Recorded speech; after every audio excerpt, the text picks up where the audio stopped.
And we are live. So, welcome to episode 204 of An American Werewolf in New Jersey. I am the American Werewolf. In the house tonight, we've got Eric from Hey Internet. Eric here. Happy to be back. Ready to talk some more Mike Flanagan. Always. Yeah, I mean, what's not to like about Mike Flanagan, especially if he's covering some Edgar Allan Poe. And, you know, this could be somewhat difficult to digest because we're going to talk about 8 episodes all at once. And so I'm kind of curious, because you know me, I really don't schedule a format for these types of conversations. They're just organic conversations. And this is a lot.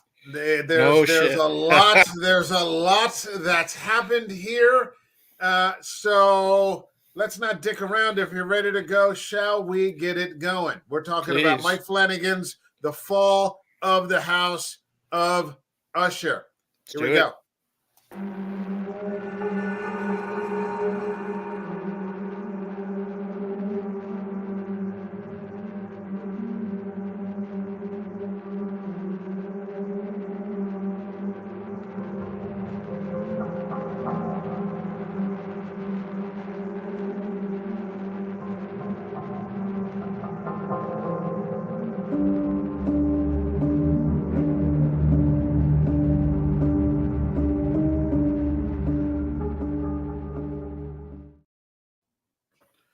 So there's no doubt in either of our minds that Mike Flanagan is just peak fucking directing, writing, storytelling, everything that I love talking about on this channel.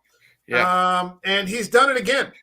You and I have discussed a lot of Flanagan. We've discussed Dr. Sleep, and that was before I got to the director's cut, which I finally got to thanks to your coaxing. I mean, I have both versions on my Blu-ray and just for some reason didn't think to watch that.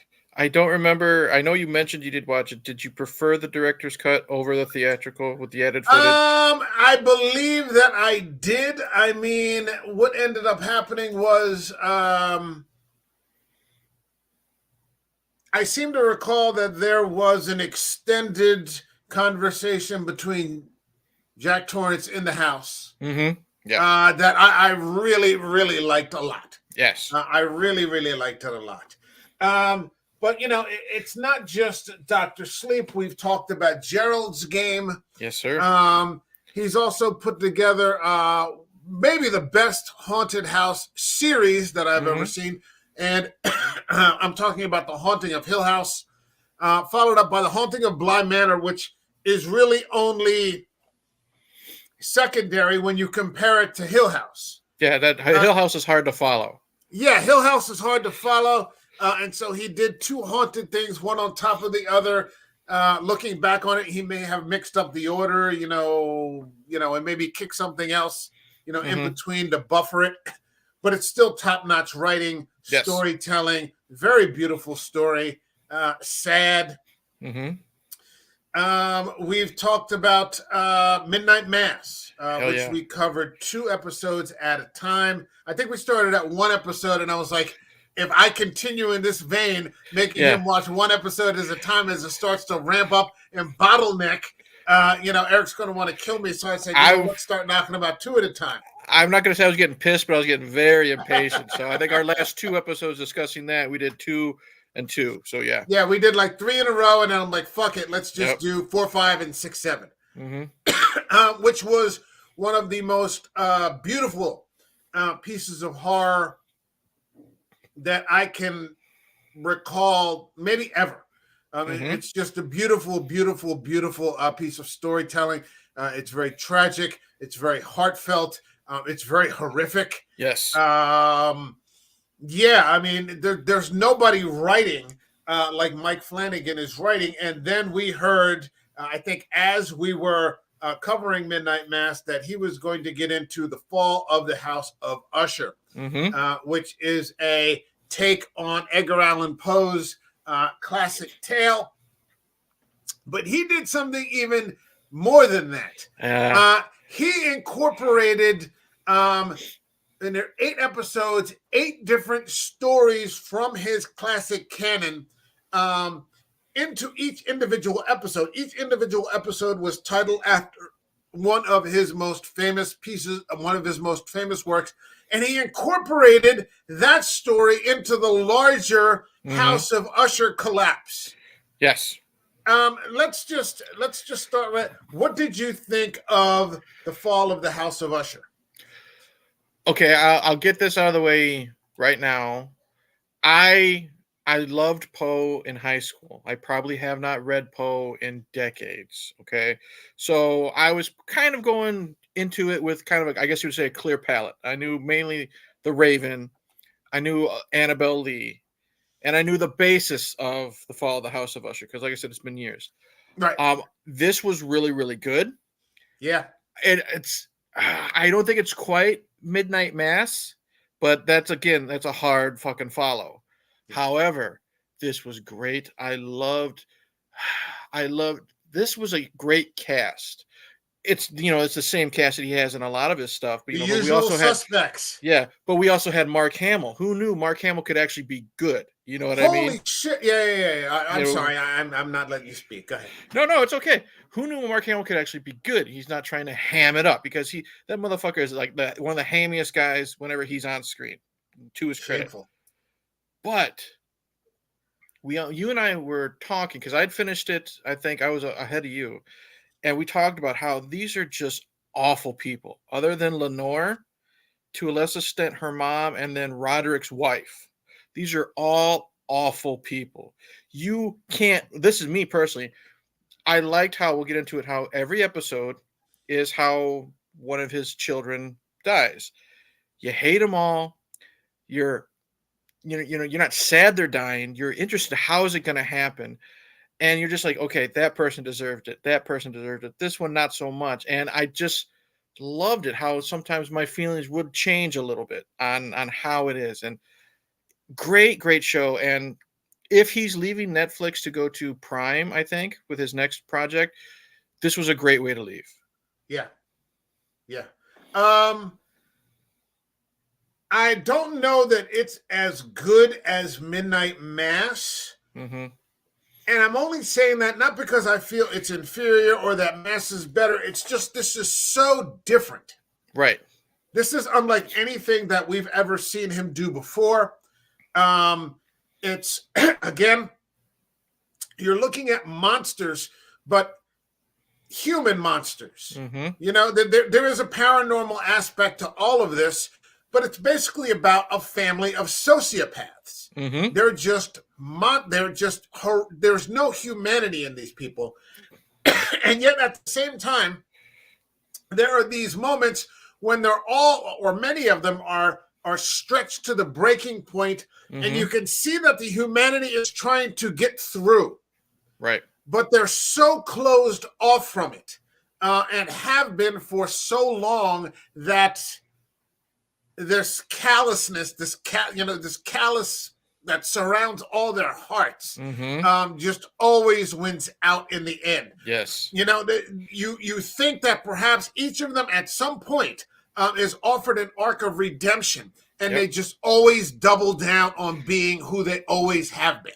Yeah, that was the one thing that kind of shocked me. Like, Roderick is not a good person. Not a good person at all. But I thought, because, we're definitely going to be bouncing around in the timeline. I thought, let's just say, he was going to do the right thing in the past. You know what I mean? When he was working with the lawyer and everything. For Augie. Yeah, for Augie, yeah. And when he decided, fuck it, I'm doing it for the money. I'm like, I did not expect that. No matter how much of a piece of shit he is, like in the present, I thought he was going to do the right thing there, and I shouldn't have been surprised. You know what I mean? Yeah. What we're talking about here is a And there was another show. Oh God, it was just on Netflix a couple of weeks ago, and it's the real story of the Straker. I can't remember their names, but it's the family who invented OxyContin. It was a Okay. docu-series on Netflix, and Mhm. I would recommend it. I'll look it up in a second. Okay. And it's about it's the exact same. They're all just sociopaths. Mhm. The humanity has just been ground out of them, and all they see is that lizard brain kind of survival thing. Mhm. Who do I have to? It doesn't make a difference if I'm wrong. It doesn't make a difference if I'm evil. These aren't even considerations. It's how do I crush the person that's trying to stop me from surviving? Yeah, or it's like, I'm going to get to be this place to be number one. Who do I have to step on to get there? Yeah. Hold on. I'm trying to find Oxy. What's it called? A Painkiller. Okay. It's called Painkiller, and the guy who would play Roderick Usher, who's the leader of that family, is played by Matthew Broderick. Oh, really? So yeah, it's actually it's fascinating. Okay. There are actually a number of good people in there. Taylor Kitsch is in there, a Mhm. couple of other people, and it's just at this micro level, when individual families are being destroyed by somebody accidentally getting hooked on this medication, Mhm. all the way up to this huge multi-billion-dollar pharmaceutical company, and that's who Roderick Usher is. He's the head of a huge pharmaceutical company with his sister. Mhm. Bruce Greenwood is back as Yeah. always. Yeah. But this time he's got Mary McDonnell as his sister. Yes, I was wondering where the hell have I seen her? I'm like, she is the first lady in Independence Day. That was the first thing I went to with She's her. the first lady in Independence Day. She is the white woman from Dances with Wolves, You're who right. becomes Kevin Costner's love interest. Yes. Um, she has she's quite underrated. Mhm. She's quite underrated as a performer, but she is just a Oh, monster. she's so Uh, good at being bad. yeah, and it's this thing where she is kind of they're all bullies, but there's a hierarchy Mhm. of bullies, and she sits. Even though Bruce Greenwood is sort of the face of the company, she sits atop the hierarchy of, I think, these fucking reptiles. You know what? If you want to put it into like a comparison, she's the wizard behind the curtain of the Wizard of Oz. You know what I mean? Roderick is Yeah, like the face of the company. She's the one pulling the strings. She's the puppet master. You know what yeah, I mean? along with Mark Hamill. Mark Hamill playing Arthur Pym, Oh my god. this gnomish little Richard III type character, who's just kind of the enforcer, which Mhm. is funny because he's this diminutive little guy. He Yeah. almost reminds me of that guy in Raiders of the Lost Ark, the Nazi guy with Yes. Heil Hit, who With the burns with his the burn hand. mark because of the outfit, the little glasses. You know what I mean? I was Yeah, picturing him. The only difference was, Mark Hamill. He does a voice. It's not his voice in this, but if he would have gone German, it would have been the exact interpretation of that character. yeah, yeah. He's perfect. Like he's always dressed in black. All these different things. Hold on a second. We got Sydney from Cinema City saying, "Hey, what's up?" She texted me a couple of weeks ago. She's like, "Have you seen House of Usher yet?" And I'm like, "No, we're going to get to it." Sydney, I DM'd you. I DM'd you the link if you want to jump in the stream. If you're just stopping by to say, "Hey, that's cool," but I DM'd you on Twitter if you want to hop in. So feel free if you like. If you're just here to say, "Hey," you were right. It's a hell of a Yeah, show. yeah. It's One a thing hell of a about show. one thing about Mark Hamill is, like I was saying earlier, like yes, he's Luke Skywalker. That he's always going to be Luke Skywalker. He's a great Joker. The voice, but he's very hammy. You know what I mean? He's Yeah. very cheesy. This performance here, I thought you could again. Did you ever think you'd be kind of terrified of like being in a room alone with Mark Hamill? No. He pulled off that dangerous Yeah. aura, and he doesn't say a lot. But No. he's very gruff. He's very short, to the point. He's got these connections, and what's really scary about this guy, he's being paid the money. to do a job, and he's determined to get it done and see it through. That's what Yeah. I love about his character. He's like a Luca Brasi from The Godfather kind of character. He's dedicated to this family. Like, and when we get to the end, you find out he has nothing. Right. Like this is everything. You know, this is all that he has. He has no children. He has no spouse. Right. You know, he has, so like everything that he has is dedicated to this. He's almost like a mob enforcer, you know? Yes. You know, it's like this corporate mob enforcer, you know, and he's just, the fact that his dialogue is so muted, Right. you know, is what actually works for him, because I don't know if you could actually give him a lot of lines. Like you couldn't put him in Shakespeare necessarily. No. Although maybe you could. I don't know. You know, maybe he just takes, you know, shitty roles because, you know, Right. they're easy. You know, it's a paycheck. Keeps him But working. I mean, because his role here is so truncated, you know, and when he does speak, you listen. you end up listening. Yeah, Yes. it's very much again, you know, a less is more kind of thing. He's very, like I said, I think the perfect word is he's very intimidating, and he doesn't do that much. No, Nope. no, He always certainly shows. was never intimidating as Luke Skywalker. No, and what I like about him is his character. He always shows the results. But give me a week. You know what I mean? He comes back. He's followed this person. He knows what they had for dinner. You know, how many times did they take a piss in the middle of the night? You know, that type of stuff. He knows, and he's showing he's worth the money. Yeah, he's hyper efficient, and he's very dangerous. Very dangerous to cover up all these people's indiscretions, crimes, the things that they just constantly get away with. It's an interesting viewpoint for me. I mean, you know, theoretically, of what maybe some of these hyper rich people's lives are like. You know, there are just these people out there who have tons of money, but just have, and we've talked about this before, especially when it comes to creatives, you know, fucked up people make the best art kind of thing. Very true. These aren't artists, but that they all have this giant hole inside of them. Yes. You know, and so they're just constantly filling it with shit. Yeah, whether it's debauchery, drugs, you know, anything, just to have something to do. You know, to find a purpose, you know what I mean? Because they've been rich their whole lives, or, you know, because they're all half siblings for, you know, most of it other than two characters. You know, they've been rich since they've been 18, 19, and they're all like in their 30s now, except for maybe the youngest one. Well, it's an interesting character study. Hold on a second. Sydney is saying, I'll be in the chat. My kids are way too loud. Okay. I've watched it twice, and it's in my top 3 Flanagan series. So what were the other 2, Sydney? Let me know. And she says, only Lenore wasn't intimidated by him. Yeah, she called him a ghoul. Yeah. And maintained her principles. She was one of the few uncorrupted people in the entire series. Yeah, her, like I said, her mom to an extent, and Annabelle Lee. Annabelle Lee, and I loved Juno. Yeah. I loved Juno. Juno was sweet. I loved her. Roderick's sort of junkie wife that he sort of marries. And she's like on the highest dosage of this Ligadone, this Oxycontin kind of pain medication, and she just kind of stumbles through her entire life just high.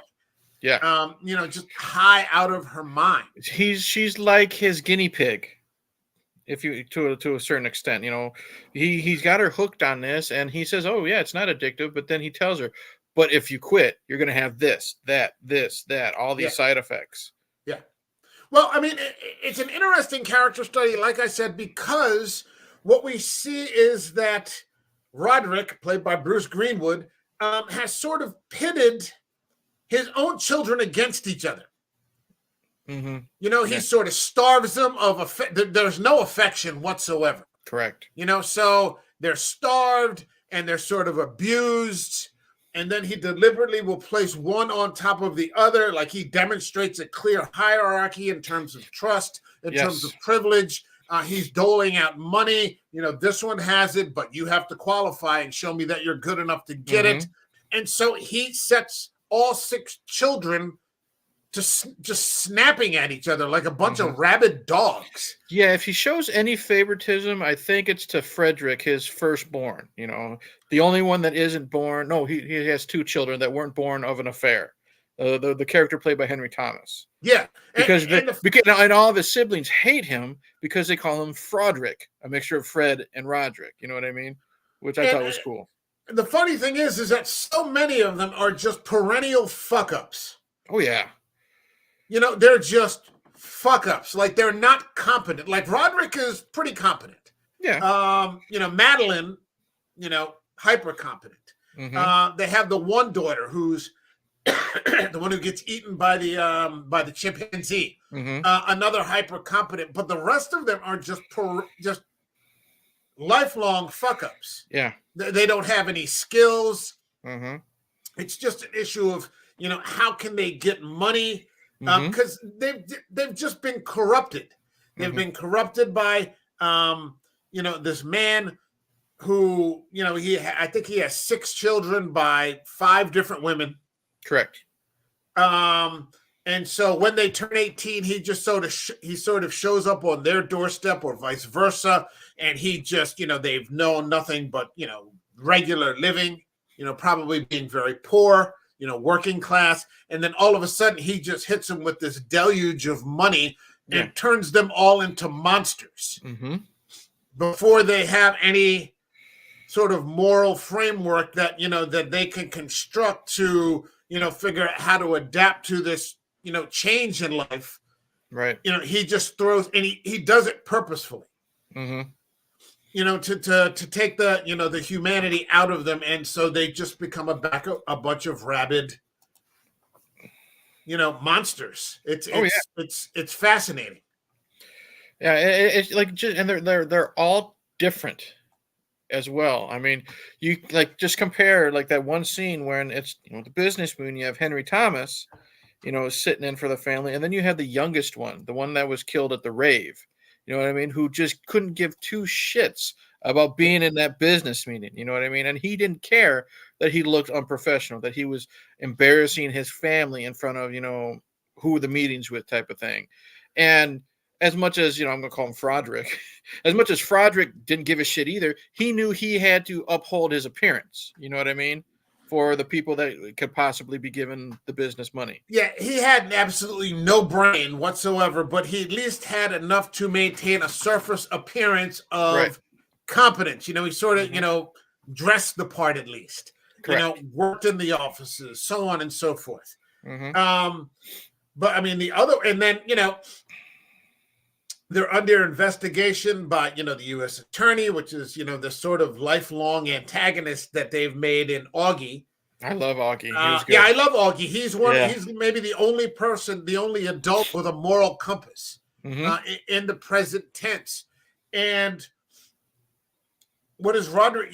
He sort of blurts out this line that they have a witness in court that, is willing to testify. He's not giving up the name because they're not sure they can guarantee the person's safety, which ultimately turns out to be a lie. He just does that to rattle the cage and see what happens. And what does Roderick do? He puts a $50 million bounty out to find out who the informant is. Yeah.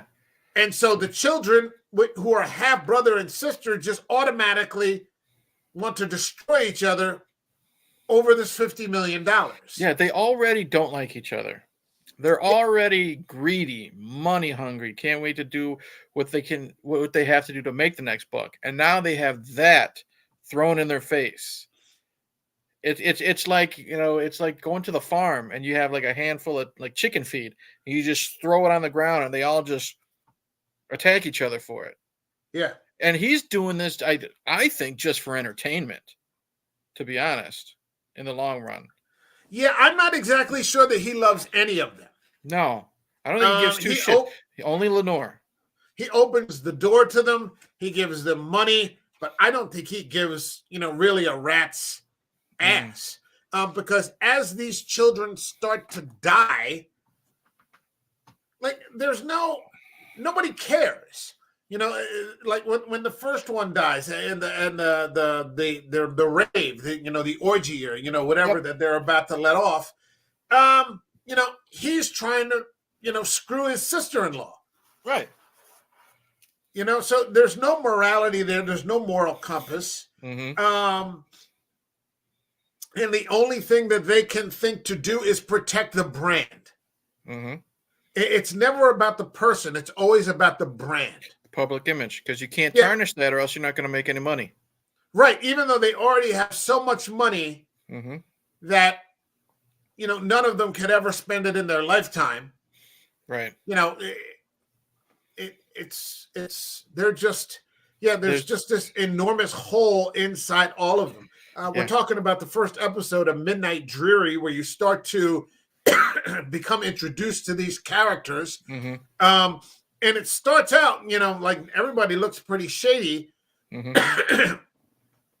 Everybody, looks like a real piece of crap. And it just gets worse. Yeah. It just gets worse. It gets worse. It gets worse. One of the characters that I did love, though, is the ever great Carla Gugino. Yes. She's always good.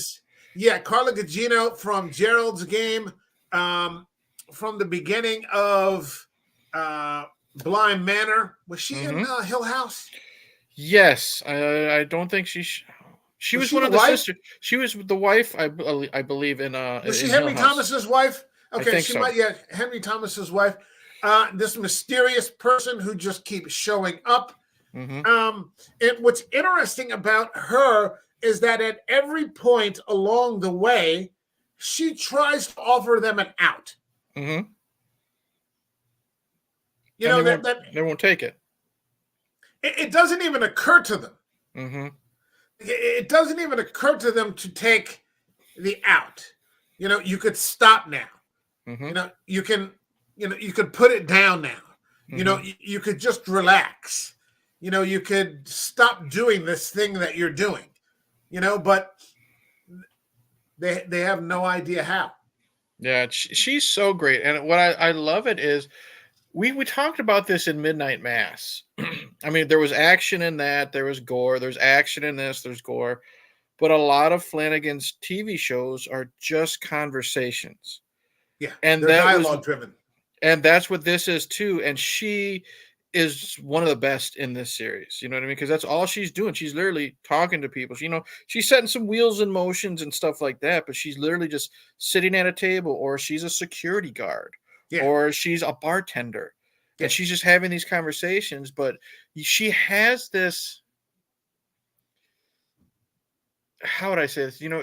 You figure out that she's definitely behind all this as the story goes on, but there's definitely an element of mystery and some evil intentions to her, pretty early on.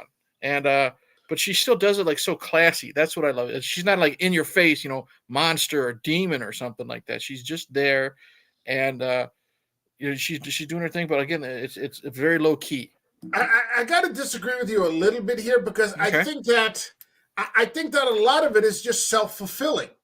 Okay. The Ushers do it to themselves. True. The Ushers put themselves in this position. And sure, like in the very first episode, they talk about what a resolution is. And it's a deal you make with the future, which is great foreshadowing. That's a great piece of foreshadowing. New Year's resolution, what is a resolution? It's a deal you make with the future. Mm-hmm. But I mean, she's not an angel. No, she's not an angel. I don't know if she's death or, the devil or, some other sort of thing. But this is just largely situations that they've all put themselves in. Mm-hmm. And not to mention, Roderick and Madeline have made this deal where they have deferred any payment to the future. Right. We find out at the last episode when they're in the bar where they're making the deal that it's, they really don't have to pay anything. Mm-hmm. Somebody else is going to pay. Right. So I actually find that the Usher family is far more evil than she is. Oh yeah, because they know that she's just sort of playing at the details of the contract. Right. And the thing is, she flat out tells him basically it's going to cost you your entire bloodline. You know, they say that, or she says that, and they don't care. You know, Yeah, because wealth is more important than family to them, and yeah, you they're tell that right away. so. Yeah, I mean, you could say that Madeline sort of, bullies Roderick into these things, but when it comes time to make the deal, he's the first one to say, "You've got a deal." Mm-hmm. He says it long before her, you know, and then you find out later on, she's taking great preventative measures never to have children. Mm-hmm. There's something in the back of her mind that has let her know, oh, yeah, that may not be good for me. And Hold on a second. that's probably why she's the one pulling the strings behind the scenes. You know what I mean?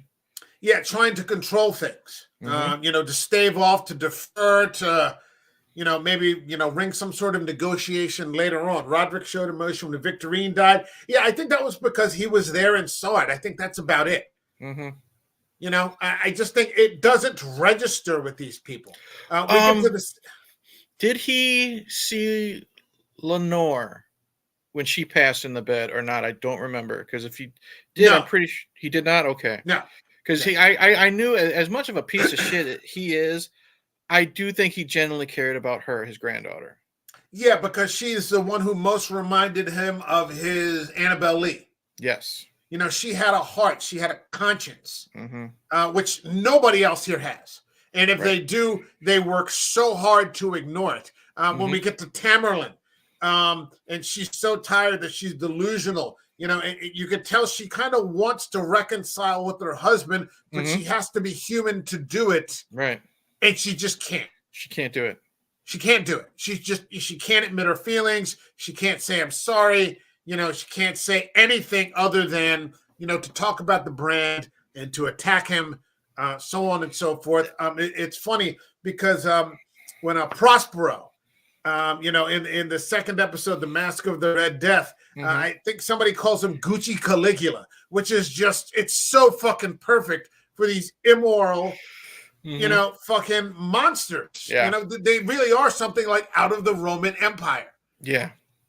They're awful. There's no redeeming qualities about this. But the thing is, with these performances, again, I liked the most interesting character to me, outside of Mark Hamill and outside of the oldest Ushers, I guess you would say, was he played the sheriff in Midnight Mass, and in this he is the video game developer son. Yeah. I liked him a lot because he didn't want to be involved in the pharmaceutical world. He's getting paid to sit on his ass, play and develop video games. He's married to a man, doesn't let him know that he's banging chicks on the side, type of thing. I loved that scene when out on the balcony. Come on, out on the balcony. She's trying to take a selfie of it. Can I still get that picture? Yeah, picture.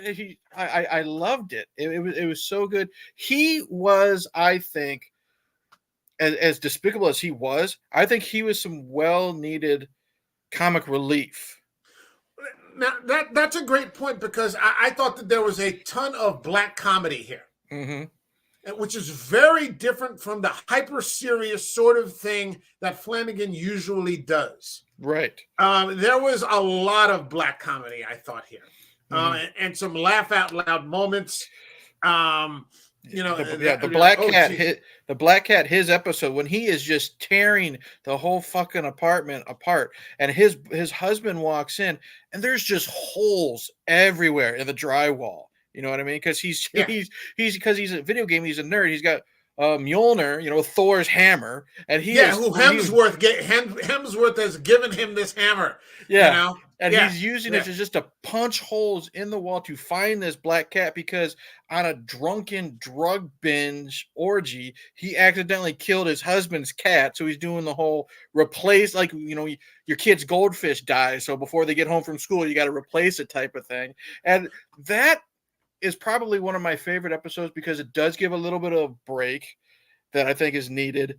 It was unexpected. And this actor's performance, it's so different, because we praised him in Midnight Mass, and he was great as the sheriff. He was great as the sheriff. And this is such a different accent, different attitude, despicable. I loved him in this series. That's what I love about these characters that Flanagan constantly goes to, and we like everybody from Midnight Mass is here. Yes. Tamerlane is Beverly. Mm-hmm. This guy is the sheriff. They're just everywhere, and they're great, Mm-hmm. but they're different every time. Yes. They're different every time. Like the difference in range between what Henry Thomas did in Midnight Mass versus what he's doing here. Oh God, yeah. It's just like, holy shit. I mean, he's I don't know if he's worse than what he was in Gerald's Game, because that was pretty bad. It's I mean, it's apples and oranges. Is it worse, torturing your burned wife because she had an affair, or molesting your daughter? You know what I mean? It's still he's still despicable. But I did not expect him to go through the lengths he went through in this. She's on her deathbed. He finds out she was going to have an affair. She didn't. He doesn't know that. He doesn't know that. And he's like Fredo from The Godfather. Do you think he's more pissed that she was going to have an affair, or the fact that she was going to have an affair with his brother? I think that was the catalyst for him kind of starting, the torturing of her. Yeah, it was the brother. It was the fact that it was his brother or his half brother that he already hates. Mm-hmm. Right. No one in the family. They all hate each other. Yeah. And that was my favorite episode was Murder in the Rue Morgue. Okay, which one was that? That was the one where she gets eaten by the chimpanzee. Okay, all right. And she just keeps asking her, "Why do you hate her? Why do you hate your half? Why?" Mm-hmm. I don't even think she knows why. Yeah, she just does. She just does, and that was all they've known. Katie Siegel. I thought Katie Siegel was. Well, maybe she's not as good as Carla Gugino. There are so many, but Katie Siegel was great in this. Mm-hmm. And again, like Midnight Mass, Katie Siegel makes it all the way to the end. Here she's done by the third episode. Mm-hmm. But she was my favorite. That was my favorite episode. Hold on a second. Speaking of Gucci, Caligula, and the Roman Empire, ancient Egypt is mentioned a lot. Yes. Yeah. Makes me think Carla Gugino isn't exactly evil. I think she's something ancient, maybe one of the old gods. And that's entirely possible. Yeah, that's entirely possible. Because, how long have the gods been messing with people? Mm-hmm. How long have the gods been offering contracts, to people? I'll give you this in exchange for that. And it's always, the devil is always in the details. Well, if you think about it too, not just Egyptian gods, you go back to like Greek gods and Zeus, he would do what he did, to the humans just for his own entertainment as well. Yeah. Yeah. Yeah. Let's talk a little bit about Augie. I love Augie. Yeah, I liked Augie. He had a definite morality to him. Mm-hmm. He was one of the few moral people in this whole freaking series. And I loved the episode, and this is from Murder in the Rue Morgue, where he talks, you can see the contrast between him and Roderick when the subject of what happens when life gives you lemons comes up. Mm-hmm. And Augie's response to life handing you lemons is, well, you make lemonade. Right. Roderick's response is no. You start convincing people that lemons are fucking great. Everybody needs lemons. You start making hashtags. You throw tons of money at it. Yeah. It just, I don't know what's going on. I hope I'm not picking up a cold. It's just this warped distortion of reality, and how far he goes to twist and rationalize and, distort things. And Augie's just looking at him like, how fucked up are you? I loved this actor who played, the young Augie was good. I love this actor who played present day Augie, I guess you would say. And again, it's just them sitting in chairs across from each other, talking. And it's the actor who plays Augie reacting to Roderick. You know what I mean? And it's not just the lines he says, his line delivery, his body language. Like, what the fuck is this guy smoking? You know what I mean? And Yeah. he knows he's lost what 7 children in 7 days or however. He's lost 6 children in 2 weeks. Okay. And he knows he's not quite right. He's drunk as a fucking skunk. You know what I mean? And it's just the way he's reacting to it. And what I love is there's this thing where Roderick's being haunted by the spirits of his dead children. Right. And I love how Augie cannot see it. Right. That's great. And what I loved with is like there's foreshadowing. Every episode starts, we see the ghost or the specter, and either one falls through the ceiling because one fell off a balcony.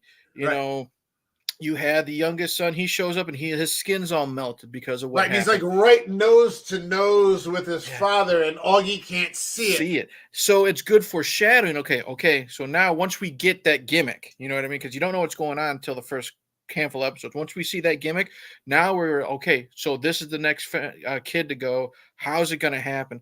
But again, the way Flanagan cuts it, and he didn't direct every episode, but the way it's handled, like there is a scene where the windows blow out behind Usher, and he falls on the ground. There's glass everywhere, and then Augie's just looking at him, wondering, "What the fuck are you doing?" The floor is clean. Right. Usher's still laying there. So I loved that little aspect to the storytelling. You know what I mean? I also love that they threw in a dementia aspect, because up to a certain point, I was wondering, I'm like, is this just his conscience? Or is this just an aspect of his degenerative, disease? These sorts of things, because we see in the very first episode, their mother, who was, dying of brain cancer, who absolutely refused any sort of medical treatment. God, is like a Jehovah's Witness. God will take care of that sort of thing. Yeah, I knew a girl who died that way, actually, in grade school. She got in a car accident, and her parents refused to let her have medical treatment.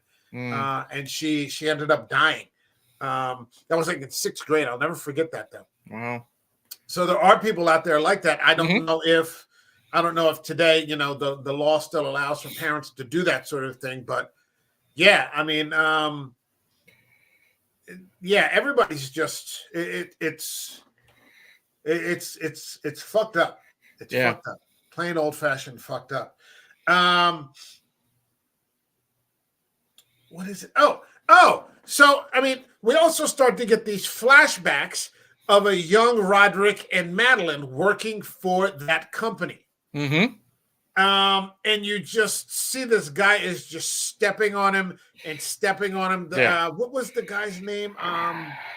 Off time I don't remember, but he was a big piece of shit. He was like the stereotypical head big businessman, stepping on the little people to get where he is type of thing. And it worked even more, as bad as it sounds, it worked even more because it was more expected, because it was back in like the 40s or 50s when this was going on, when Roderick was young and his sister was young. It's like the 70s. It's like the 70s. 70s, okay. Like that. Yeah. And I mean, he just sort of slaps Roderick around. He's a whipping boy. He's a whipping boy. He's basically, telling him to eat shit.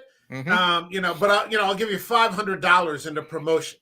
Yeah. These sorts of things. And, it's the difference between Roderick and Madeline, whereas Roderick only sees directly what's in front of his face. Madeline is like 10 steps ahead. She sees the big picture. She's seen, like, there's the short-term goals people tell you to do, and then there's the long-term. She's always looking long-term. You know what I mean? Yeah. She's what Roderick wants to, what will doing this now get me? She's like, no, what will doing this now get me in 5 years? Yeah, and their entire plan is to just keep eating shit from this guy until their opportunity presents itself, and then they're just going to blindside him in one respect or another. They don't even know how they're going to do it, but they're confident that, not making a stand is going to keep them from being taken seriously.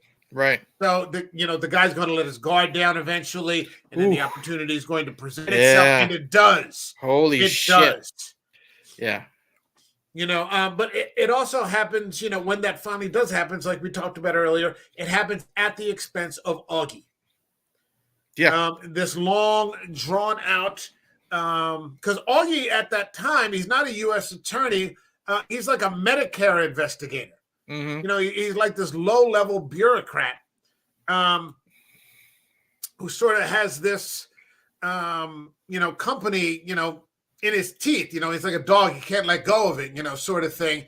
But he's right, Right. and that they've been, forging Signatures. Yep. signatures, faking test results, grave robbing. They were stealing, bodies that may have, if exhumed and examined, done harm to the company. So, I mean, the company is already a monster on its own.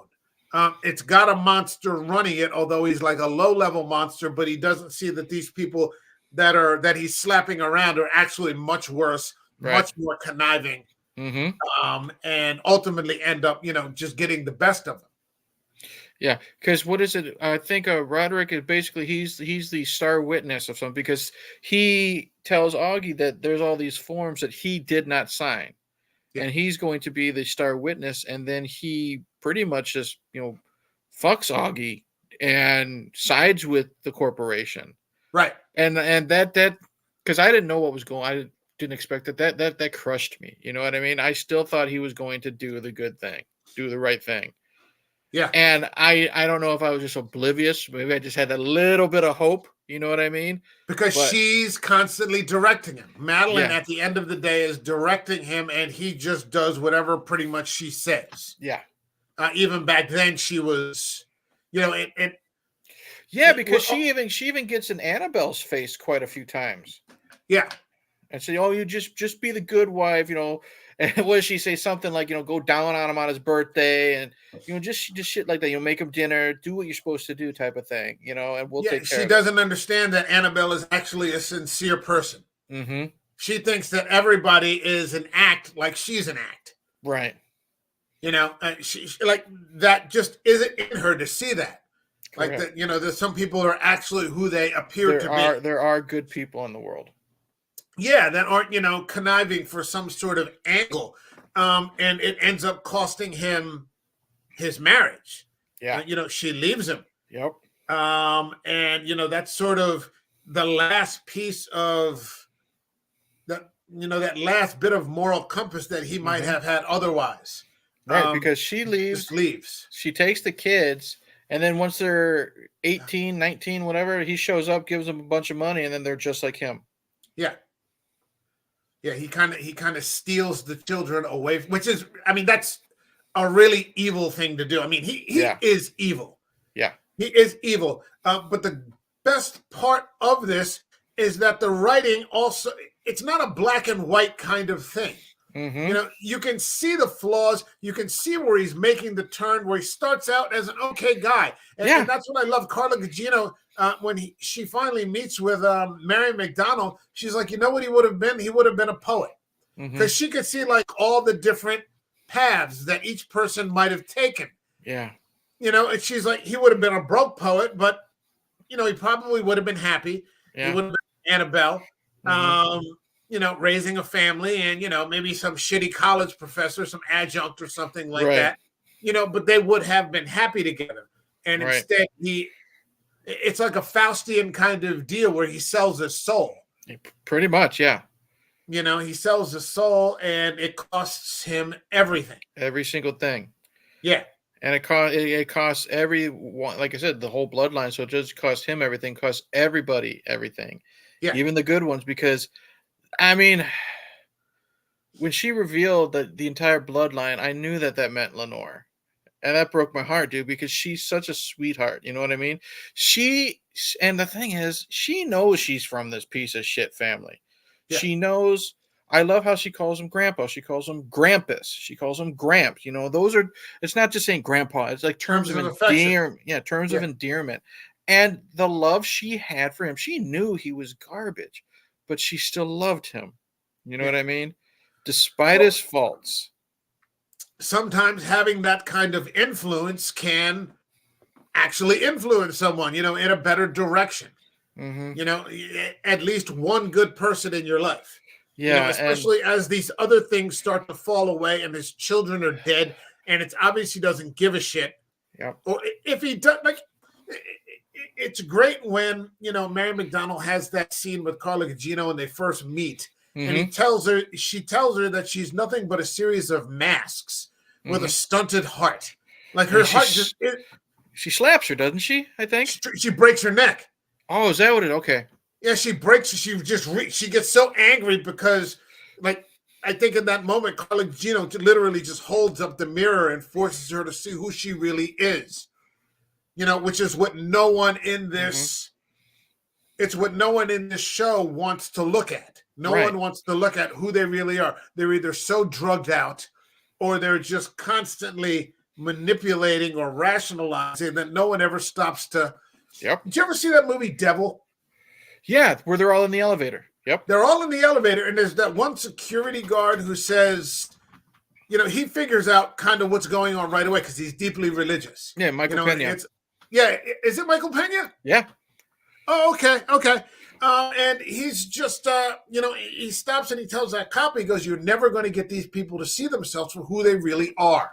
Mm-hmm. It's always someone else's fault. It's always someone else's responsibility. Correct. It's always on someone else. Mm-hmm. It's not them." And so, you know, in that one brief moment, it might be the only person she really does it to. She tries Mm-hmm. to talk some of the other people down, but with Mary McDonnell, she's so entrenched. Yeah. She's the most deeply rooted, you know, evil fuck of all of them, and she just has to slap her, you know, with this truth. And yeah, she's like, you know, your heart, you know, it's just a stunted heart.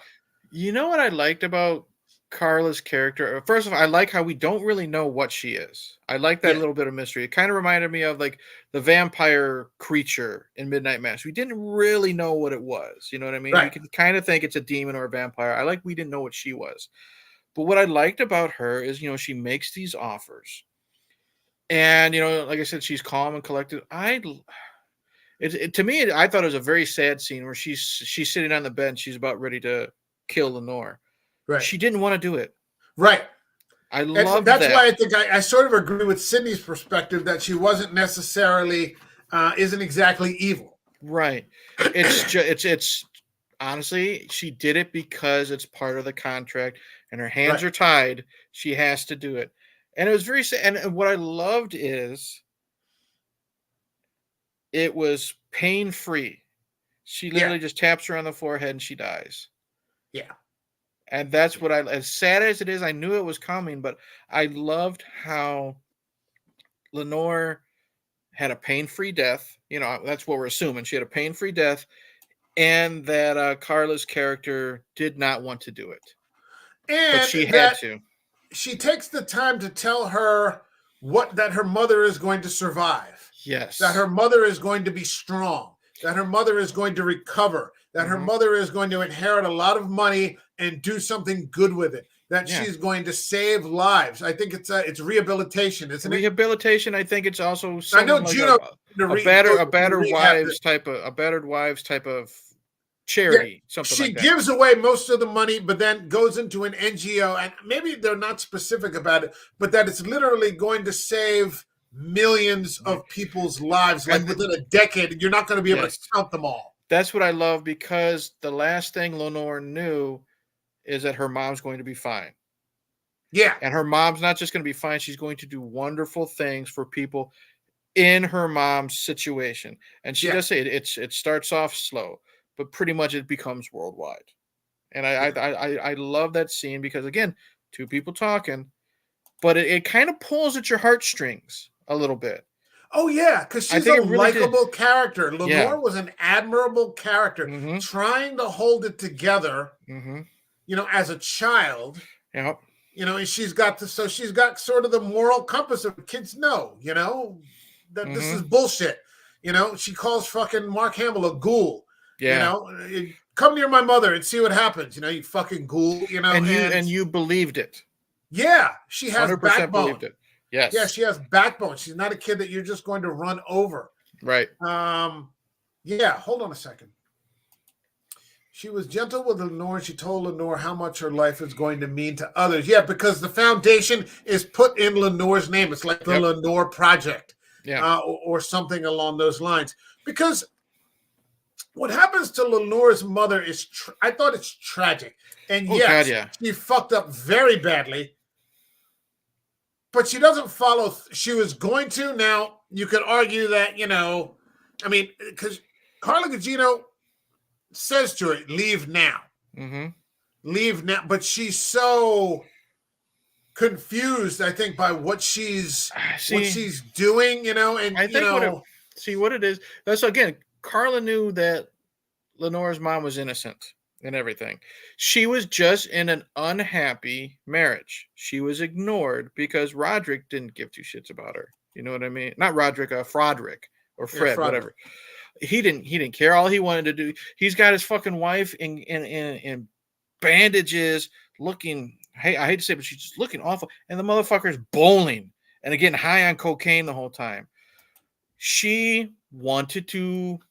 I mean, she's obviously bored. She's unloved, so she wanted to find a little excitement. Right. You know what I mean? She's not the first person to do it. She sure as fuck won't be the last person to do it. Would she have gone through with it? We don't know. But the thing is, I'm under the impression that she would have. I think she would have. I don't know. But she didn't. That's the whole thing. She in the end, she didn't. But she doesn't listen when she's told to leave, because how would she know that that's about to happen? But I think also, let's just say, she considered it. If I leave, I'm just going to go home and be unhappy. What am I going to go home to if I leave? Like, she didn't know fucking acid rain basically is going to go on her, but she's going to go home to fucking Henry Thomas and he's going to be bowling the whole time. She's going to be unhappy. If she has this one little fling, whether it's with, brother-in-law or not, I mean, it could have been any random person at the orgy. You know what I mean? Right. It would have been something new and exciting to her. Yeah, I think she just wanted to be alive for a little bit. She wanted something for herself. She wanted to be the center of someone's world for 20, 30 minutes. You know what I mean? She can't get that at home, not counting her daughter, but there's a difference between, the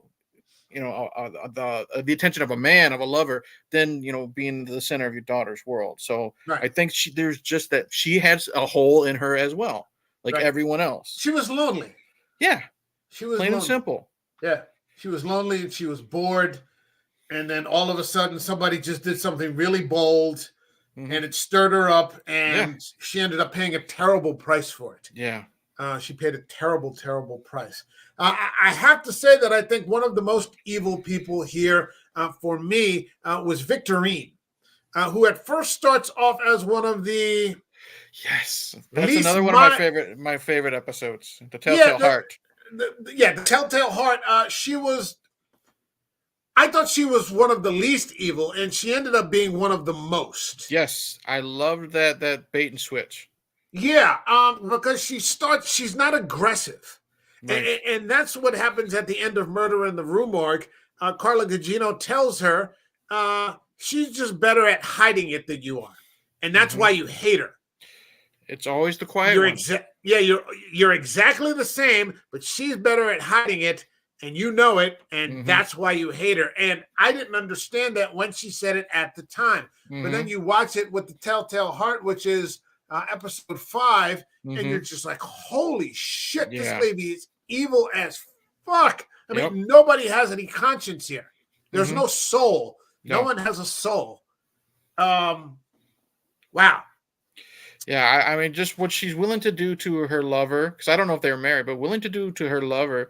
And then, Carla Gugino, she was, the role she was playing in that episode, because she plays a different character, air quotes, in every episode when she's dealing with each child of Roderick.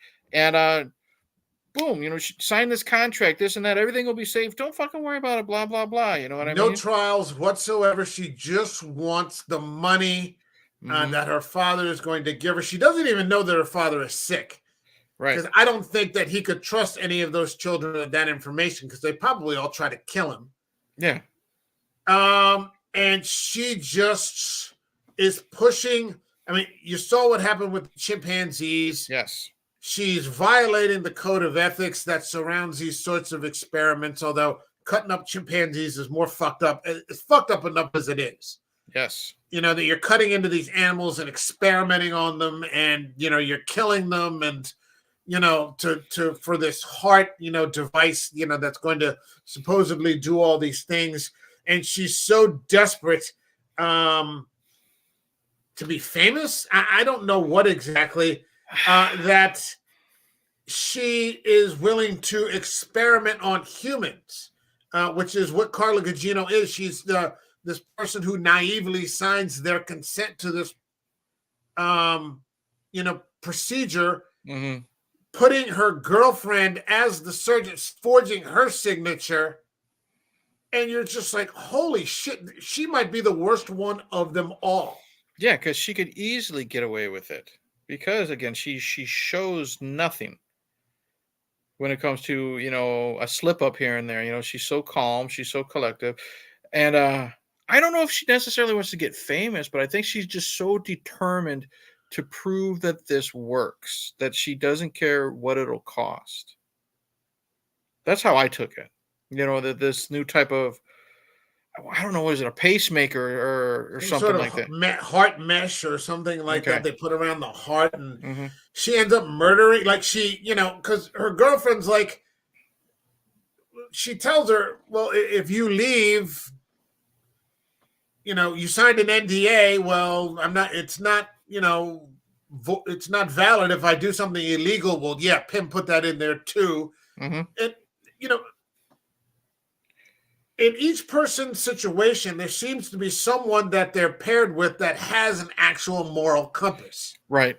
And they reject it at each opportunity, because she's like, if you tell someone, the family's going to come after you, they're going to destroy you. She's like, I don't care. Yeah, who gives a shit? Big deal. Yeah, I have to sleep for the rest. I have to sleep at night for the rest of my life. Yeah. But you don't get to win. Right. It's one of those. So if she ends up killing her, I did not see that coming. I figured she would get caught by Pim and they do some type of legal thing, you know what I mean, where they framed her or something. I did not expect her to throw, I don't know if it was a paperweight or whatever it was. Yeah. And it hit her like in the back of the head, and she falls down, and there's just this pool of blood everywhere. And she instantly, regrets it. She, because she did love this woman. But then what she does is she uses her body to test out the heart device. Well, what she does is, and we should mention also that there are some great shots in here. The cinematography in this is fantastic. In this whole thing, like there's that shot, and I wish I had an overlay for that, of when she's laying on the floor, and the blood and the hair is just all the same color. It's all mixed together. And you're just like, holy shit, that's like really great. When she goes after Tamerlan, and you see those sweeping shots where she sort of moves into, as Tamerlan's looking for whoever is talking to her in the apartment after she has the meltdown. And there's just these sweeping sort of shots as she's sort of, peeking in or like moving around. Walking behind her in the hallway. Yeah. Fantastic cinematography. And that's another thing that Flanagan really doesn't get enough credit for. He knows how to use a fucking camera. He knows how to use a fucking camera. Yeah. Plain and simple. He knows what he's doing. He's got an eye for being behind the camera. Great stuff. Yeah. Great stuff. And it's just interesting, man, to be honest. I mean, people do talk about his TV shows. Like when Hill House came out and Blind Manor, everyone was, these are great shows. They talked about Midnight Mass, this. But you never hear them say Mike Flanagan. They always say, hey, this is a great show. No one really gives, I still don't think Mike Flanagan, unless you're, like us, like huge fans of him, really know who he is. You have to say he's the guy that did Midnight Mass, or he did Dr. Sleep. That's probably his biggest mainstream. Yeah, the so-called horror community, they never talk about these shows. No, because they're too busy fucking talking about Terrifier 3. Yeah. Or any of this other bullshit. Look. This torture porn shit, they want to try to convince you that, oh my God, I can't wait for the next. I'm like, you're a fucking I've said it on this channel before and in our personal channel. I love my stupid horror. I do. I love my slasher movies. But goddamn, how many times do you have to see the same thing over and over again. There's nothing new to extract from any of those franchises or series, Right. or or you just keep ramping up the violence for its own sake. That's this thing. Like I'll say this right now. I I'm a gore hound. I enjoy my gore. I grew up in the 80s with that genre. But Terrifier 2 is gore for gore's sake.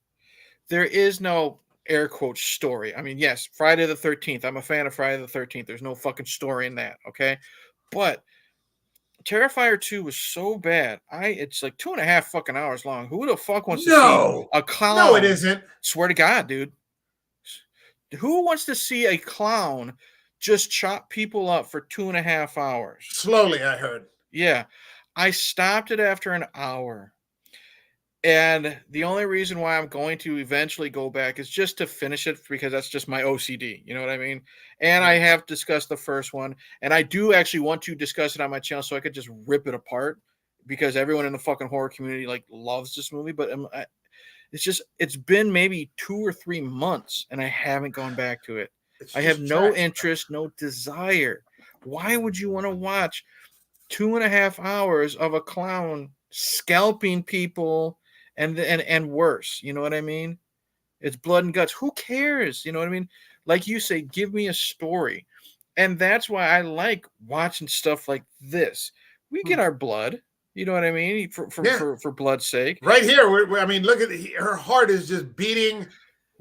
That was, I mean, that reveal when she has the thing in her chest.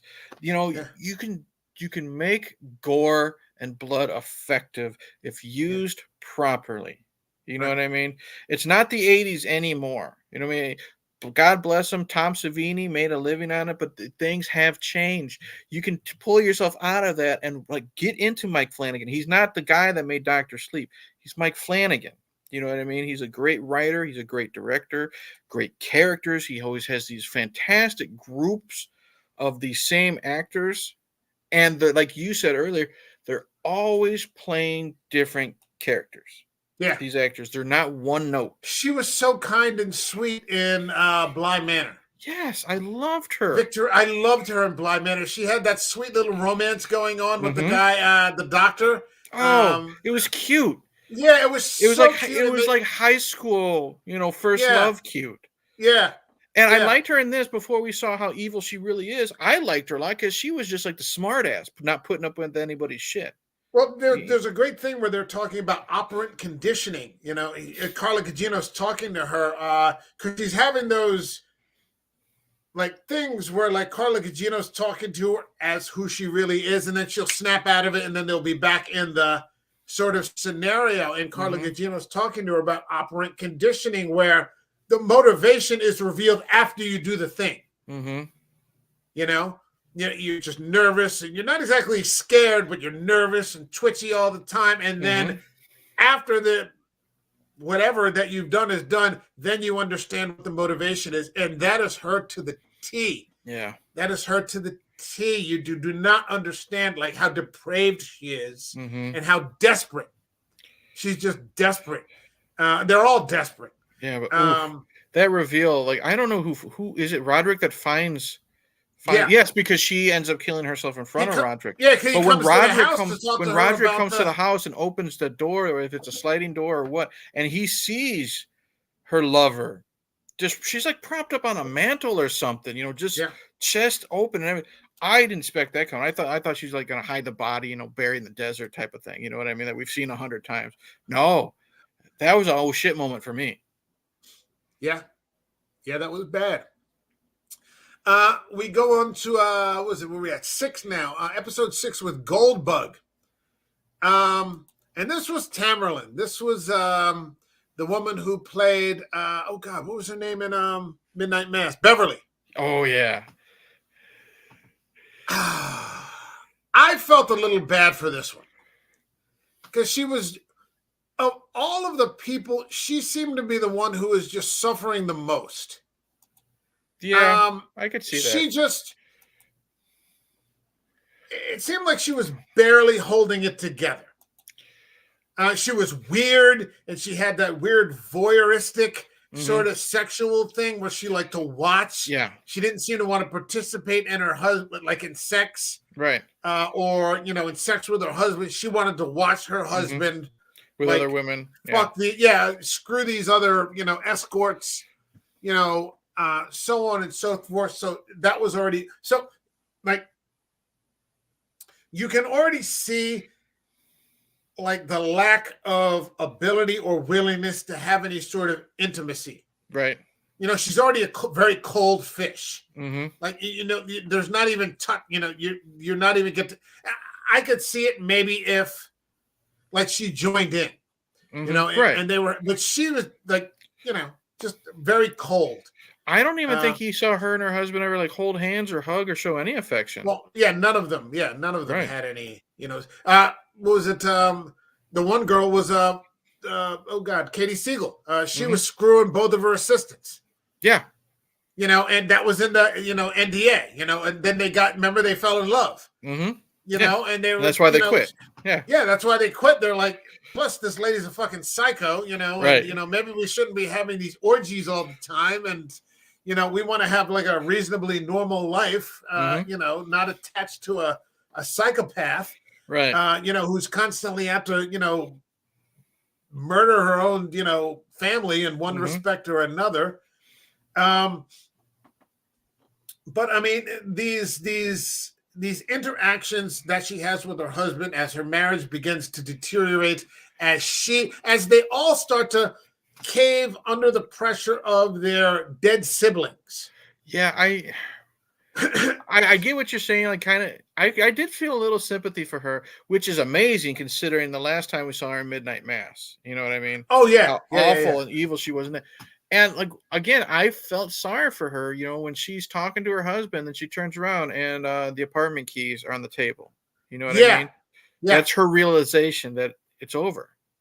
Yeah, and like she gets to the point on several occasions where she wants to make you almost think there's going to be a redemption arc for her. Mm-hmm. You do a little bit.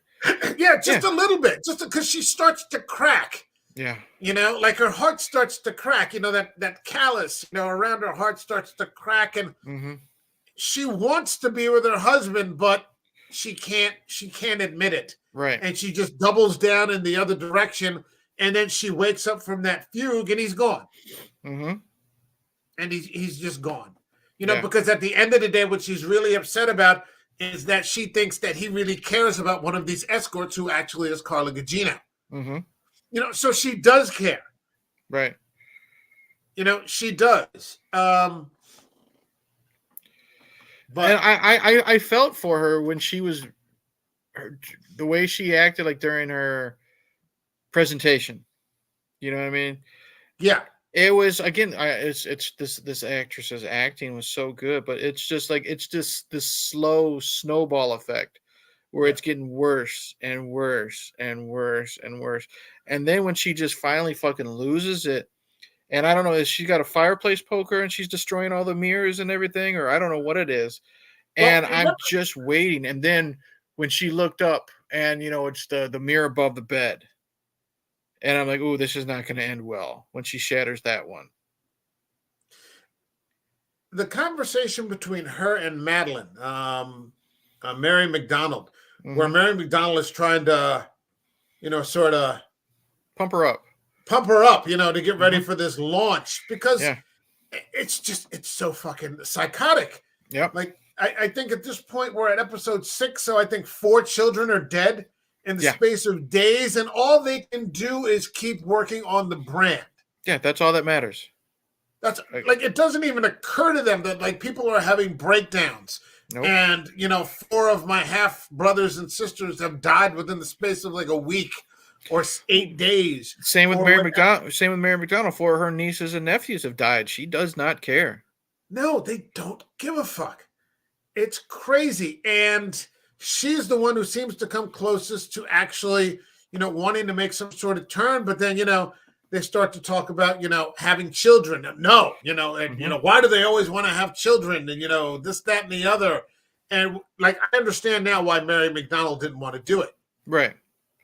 Because she made a deal. But the fact that she has sort of, they've gotten their hooks into everyone, Mm-hmm. and just warp them. Yeah. Um, Again, like I said, that's why I think Mary McDonald, she's the puppet master. She's pulling the strings. You do what she says, no yeah, matter what. yeah. And yeah, it was. I did feel some sympathy for this character here, and that says a lot when we've already seen this whole family do these despicable acts. You know what I mean? Yeah, well, it says a lot. One, to the strength of the performances. It And the also says a writing, lot.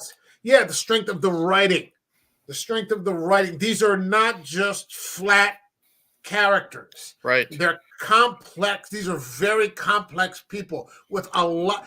And this is the great thing about making an 8-hour Fall of the House of Usher. You can take time to develop these Yes. characters. Why are these people the way that they are? Mm-hmm. No, we don't see, Tamerlane or Gucci Caligula or Prospero or Mm-hmm. the other one. All the other kids.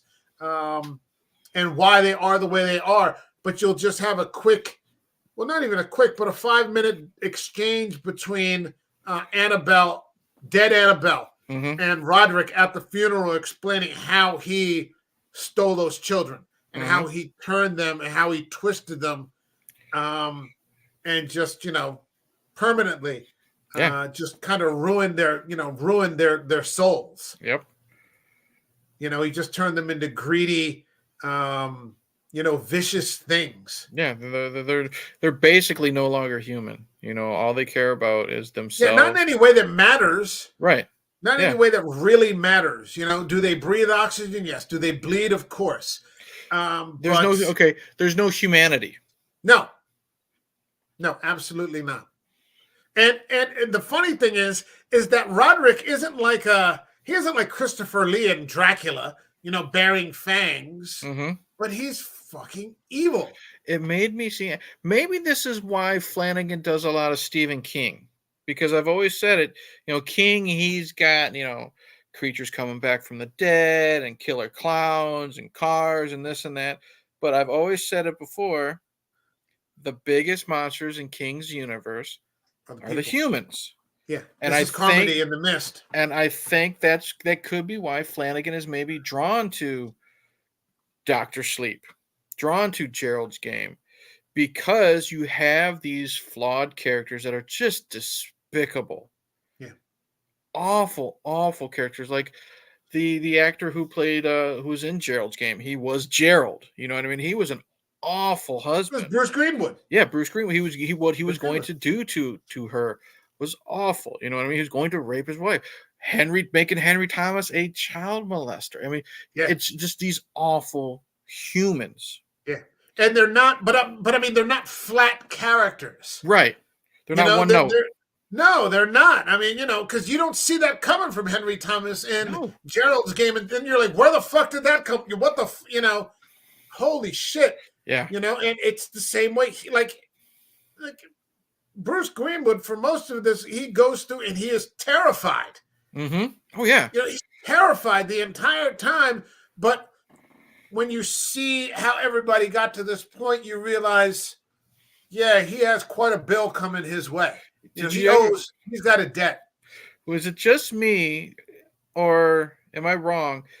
He's waiting for the next ghost to appear. You know what I mean? When he's talking to Augie, the only time he's not scared is when he's getting the text messages from Lenore, because I think it's because of the actual loving relationship they had. At least that's how I took it. Say that again. Well, you said he is terrified. He knows what's coming, and I took it. He's terrified of seeing these spirits, reliving these instances. I think he's scared to die too. Because remember, Augie says, you don't know this. You weren't with them. Well, they told me. The only time he doesn't seem to me to be afraid is when he's getting those text messages, air quotes, from Lenore. It's the only time he looks at it and then he puts it down. He's not afraid of when she's trying to contact him. That's just how I'm taking it. Like, he's not afraid of her specter. He's afraid of everyone else's. Right. Well, I mean, also, this was one of the things that was sort of left untouched They didn't really develop it. And that Madeline is trying to produce this AI, this sentient AI who could like sort of like look at all of a person's characteristics and form like a profile of who they are. Right. You know, in the way that creepily enough now, you know, algorithms or AI that are working in these. So like if I look at something online, I go on Facebook and 10 minutes later, there's an ad in my Facebook stream for exactly that thing. So, I mean, that's what he says. It's her, you know, she's been uploaded into this thing. Which was part of a conversation that was brought up at various points because it keeps coming up with nevermore. Okay, maybe maybe I missed nevermore. that. Okay. Nevermore. That's all she keeps texting is the same thing, nevermore. Okay. Which basically might also mean she wants to shut it down. Like this needs to stop. You know, this might need to end this now. Hold on a second, Miguel. It was so interesting how Madeline scolded Roderick for having kids. They knew what the deal was, and he ignored it, and then went on to corrupt them. Yeah. Yes, because he had corrupted himself. When he sold Augie out, he sold his soul. Yeah. Before the murder, before putting up anybody up in the wall, that's where he sold his soul. He had no regrets. No regrets when he sold. No, I don't think he really did. I don't think he did. No, I don't think he really did either. Do you think he planned on selling Augie out the entire time they were going over their little spiel, or do you think it's entirely possible? I mean, I think it was a spur of the moment. I think he was going to go along with Augie until the moment hit him to sell him down the river. That's how I took it. My impression was that Madeline put him up to that from the get-go. Oh, you think so? Yeah, or at least he knew walking in there what he was going to do. Okay. They had it all prearranged. Okay. They had it prearranged because their goal at the end wasn't just to take this guy down. It was for them to put themselves in a position where they could benefit. That's what set them up for the final, you know, killing blow. We get to the pit and the pendulum. And at first I thought, you know, Augie is kind of taking advantage. I was naive. I thought Augie's taking advantage of them because they're going to get fired. You know, they're going to, and I don't know why I thought that because obviously he's at the top of the company. You know, Roderick, when we come into modern, you know, to the present day. But Augie said something interesting.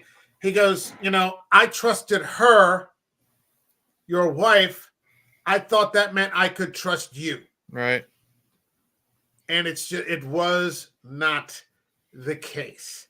Correct. He walks in there and says, yes, those are my signatures. Augie had been harassing my family, showing up to my house. You know, he uses the word vendetta. He really put the screws to Augie, and it's a hurtful thing to watch. That actor who plays young Augie, that shocked look on his face. And then when he hurries up and he reaches in the briefcase, but is this one your signature? Is this one your signature? You know what I mean? Because he cannot believe it. And he's just, are you sure? You know, that type of thing. And again, these actors doing what they have to do sells you on these moments. Yeah. And again, that was another, oh shit. Because like I've said it already a couple times in this stream, I didn't expect that to happen. No. I really didn't. I thought that, you know, when, you know, because they've been going, and it seems like they've been going at it for years, you know, these Augie and Roderick. And I thought it was something that Pym had done, you know, or, you know, something, you know, had pulled a legal fast one, or, you know, because there's this constant debate that Augie's been having, you know, about, you know, rich people have a different type of justice. You know, they've been getting away. He's talking to the judge about it. You know, all these different things. He kind of, you know, gets on the judge's case a little bit. So I thought it would be something like that. I had no idea that it went back that far and that it was just a blatant screw job. It's bad. But we get to the pit and the pendulum, and we start to look at Froderick, who by this time has just become completely, well, he's already incompetent. So it's like Fredo Corleone on cocaine. Yeah. Insecure. In over his head. Reactive. Yeah. Incompetent.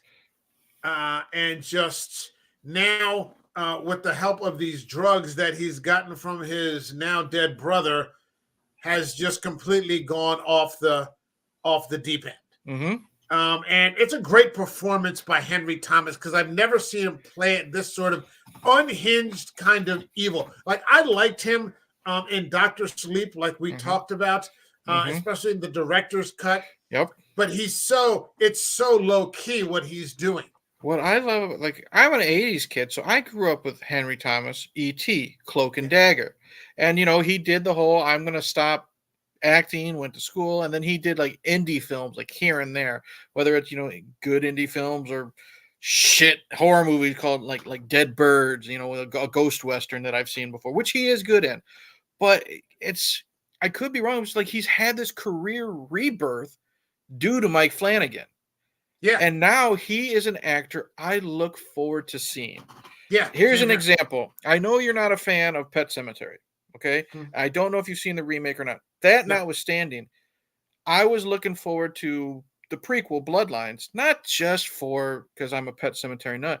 It had a great cast of David Duchovny and Henry Thomas. And Henry Thomas is really, really good in that too. So now every time I hear Henry Thomas is going to be in something, I look forward to it. Yeah. Because he's not that cute little kid, with the alien from 1982 anymore. You know what I mean? He's done some serious and disturbing shit. Yeah. In this past less than a decade, but handful of years. You know what I mean? Yeah. It's the difference between this and like watching Elijah Wood in that Maniac remake. Yeah. Which is like the most pointless fucking, like, I saw Elijah Wood and I'm like, oh shit, it's Elijah Wood. All right, let me watch. And I'm like, what the, within 20 minutes, I'm like, what the hell am I watching here? Right. Like, why is Elijah Wood in this? And they're like, Elijah Wood's gotten into horror. And I'm like, oh, okay, I'm like, what the fuck? This is pointless. Right. This is just fucking pointless. And as opposed to this, where this is top shelf, just top shelf stuff. Oh yeah. So, and like I said, I'm now looking forward to every time I see Henry Thomas on the cast list.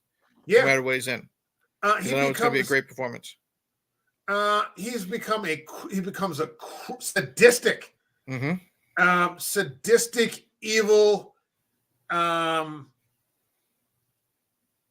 thing. He's just, he's. I mean, he pulls out his wife's. He's been injecting these paralytics into his wife because he wants to bring her back to the house so he can take his revenge. Yeah, and he's paralyzing her so she can't speak and say anything because she's starting to talk to Lenore now. And he wants to make sure that she can't say a word, and that's why he's keeping her doped up and paralyzing her. And I think that's why, not just to torture her, but he's also pulling out her teeth because now it's going to be really hard to understand her if she's able to say anything and to give him up. That's how I took it. Maybe. I mean, I could be wrong, but who really knows? But I didn't think he'd go this far. You know what I mean? He was so jealous. He was so evil. I mean, what he's doing, I thought he was just going to keep her doped up. But the fact that he's now torturing her. Yeah, he's torturing a paralyzed woman with burns all over her body. He's inhaling so much fucking cocaine that, rational thought is just not possible. Right. And he becomes a real monster. Like, he becomes probably the biggest monster out of all the children. Yeah. So much so that by the time he meets his demise, like Carla Gugino says, I never actively participate in the demise of these people. But when you pulled the pliers out, I decided, I got to get involved here. Yep. And she just sort of convinces him to pour more and more of the wrong drug into the cocaine bag. Right. And I was, I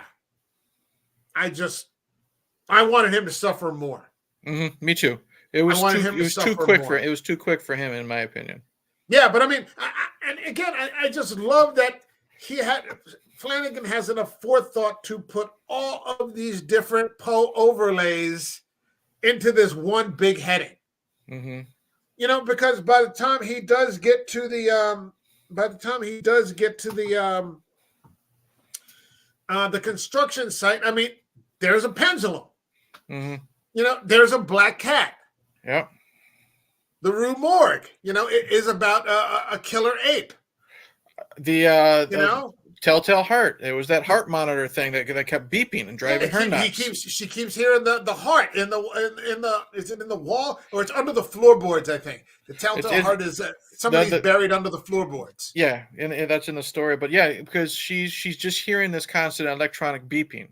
Yeah. At first I thought it was a smoke alarm or the carbon monoxide detector, but I thought there was that low-key racist thing now with black people in the smoke detector. Yeah. Which I thought was funny because that's me, but it was just like holy shit. But no, it was that fucking heart thing. Hold on a second. She says, "Okay, you've convinced me to check out Pet Sematary Bloodlines." You take that. Buyer beware. That's all I'm saying. You could take it for what it is. It's free on Paramount Plus, but he's really good in it, and he's not a Flanagan character. You know what I mean? He's not an evil, twisted person. He is the father of Judd Crandall, and he's got a creepy backstory, but he is a good guy in this one. Is Duchovny playing Judd Crandall? Judd Crandall is a early 20s in this one. David Duchovny is the Pet Sematary Bloodlines is the story of the first human that Judd Crandall knows to have come back from the dead. So David Duchovny's son was killed in Vietnam. David Duchovny buried him, type of thing. So now David's keeping his son type of under wraps when things are going bad. And then Henry Thomas is playing Judd's father, who knows about the burial ground and then is trying to stop everything, help Judd stop everything. But Henry's really good in it. I haven't seen Duchovny in a while, so I don't know. Duchovny's really, really good. He's not in it as much as I wanted to, but he's really good. He's always good. Yeah, Duchovny's always good. Have you seen Californication? I have not, but I've seen him in California with Brad Pitt, which is really good. Oh, no. One has absolutely nothing to do with the other. Okay. Californication is just it's like the most fucked up comedy you've ever seen. It's hysterical though. It's hysterical. I've got them all on DVD. It's fucking riot. We come to the fun. So I mean, we even get to the point where Madeline convinces Roderick to kill himself. Yeah. You're saving. I mean, they get worse and worse and worse, and you think the kids are worse, but then you see where they're, where it all comes from. Yeah. And they're just. The adults are even worse than the kids. Yeah, they're like devils. That's where they learned it from. Yeah. They're devils, with the just influence and the whispering and the, when we get to the last episode, the Raven, and Carla Gugino shows him the tally of all the people that he has killed through this medication that he knew was addictive. Oh, that's when he's looking out the window, right? And he's seeing the bodies fall through the rain. Yeah, and then she shows him, oh, wait, if we go outside of America, here's everybody. And it's just... Yeah. It's like hell. And that's not even the people, that are, in addiction or the other people whose lives are destroyed because they have a family member who's in addiction, active addiction. And it's inconceivable. When Juno, after Tamerlan hits her in the face, she's like, I got to get out of here. Yep. She starts to talk to her doctor about, how do I get off of it? And at first he doesn't want to talk to her about it because I'm sure he feels his position is threatened. But then he's just like, slowly. Yes. And then, any sort of empathy or sympathy you feel for Bruce Greenwood just goes out the window in that exchange that he has with Juno. Yeah. He was already a piece of shit, but man, she was such a loving character, and everyone hated her. Everyone hated her because they never called her mom. They never called her. They called her it. They called her it, or they called her the junkie. Yeah. They never called her Juno. No one ever called her Juno. No, you didn't have to call her mom because she's practically younger than the stepchildren. Right, but you know what I mean. There was no term of endearment. She was the junkie. Yeah. You could have treated her like and they're just like, no. And then he's just like, I'm not Frankenstein. I'm Dr. Frankenstein. Yeah. You're the monster. Because she tells him he's a monster. She's like, no, I'm Victor Frankenstein. You're the monster. Yep. I created and he you. just scares her into, or tries to scare her into, staying a junkie. What's more evil than that? Right. The conversation. Juno is one of the most underrated characters in this. There's a great conversation she has with Tamerlane.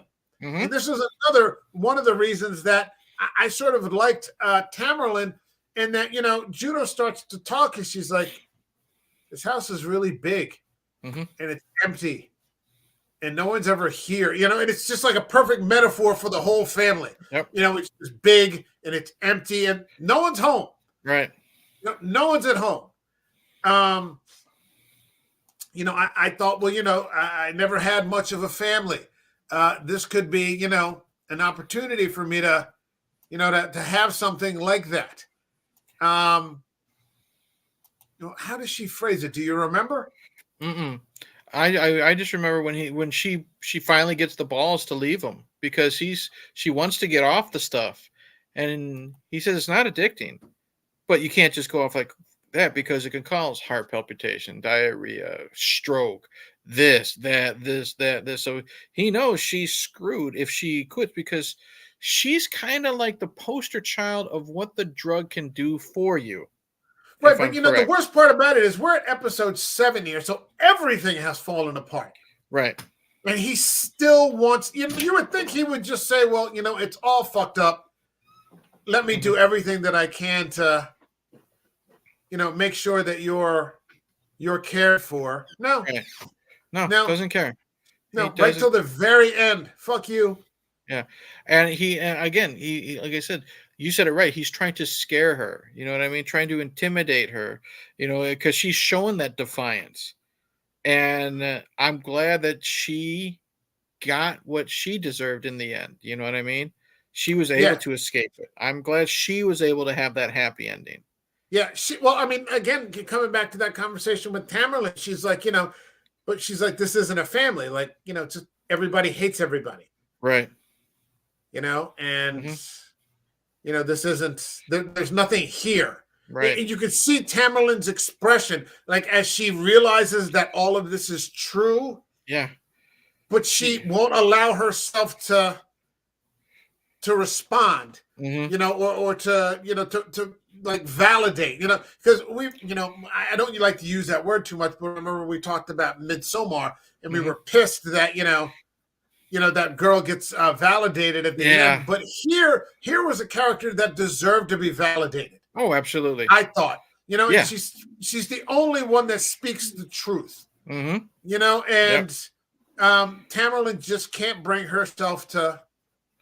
She's Juno again, like you said, or other than Lenore, Juno is the only likable character in this current state of the family. Annabelle Lee, of course, was a great, good-hearted person, but Juno is, fault her for being a drug addict. What then go ahead and look in the mirror and see if you don't have any faults. But she's a good-hearted person. You know what I mean? She wants to be accepted. She knows she's out of place. She tries to do the best. Like when she went to the presentation, she was there to cheer her on and stuff like that. She didn't have to. She chose to do that because she wants to be a part of this family's life. And the family's just like, fuck off. We don't want you here. We don't even want our blood here. Why would we don't want each other? Yeah, I'm not even. Yeah, exactly. Yeah. We don't even respect each other. So how the fuck are we gonna exactly take you on? I hate my dad. Why am I going to hate my 20-year-old stepmom? Or, why am I going to love my 20-year-old stepmom? Yeah, my father put a $50 million bounty out on all my brothers and sisters. Yeah. What exactly do you think is going to happen here? But, I love that she's like, I'll take the 3 years. I'd rather be 3 years in hell than to spend a lifetime with you. Yep. And I just thought it was great that in the end she inherits a shit ton of money. puts a lot of it towards, rehabilitation facilities, trying to get people clean. She gets clean of that, Yes, she does. of the drug. She goes through it. She's like, all these years of being an addict make you strong. Addicts have very high pain tolerances. Yeah. And she's just like, I'll take the 3 years. I can do that. No problem. I can handle it. Yeah. And I thought she was just one of the great characters. She was great. We get Annabelle Lee, explaining, when people ask me how you took the kids, well, he's rich. You know, but she's like, they were starving and, you offered them everything, but, you really didn't. Yeah. You starved them. Yeah. You squeezed the humanity out of them. What little that they all had, whatever they did have, they just... It's all on you. You caused it. Yeah. Which is the truth. Yeah, she's not wrong. No, which is the truth. Great soundtrack. Yeah. Great. Flanagan's always great with music. Yeah. It's good stuff. We get into the actual deal.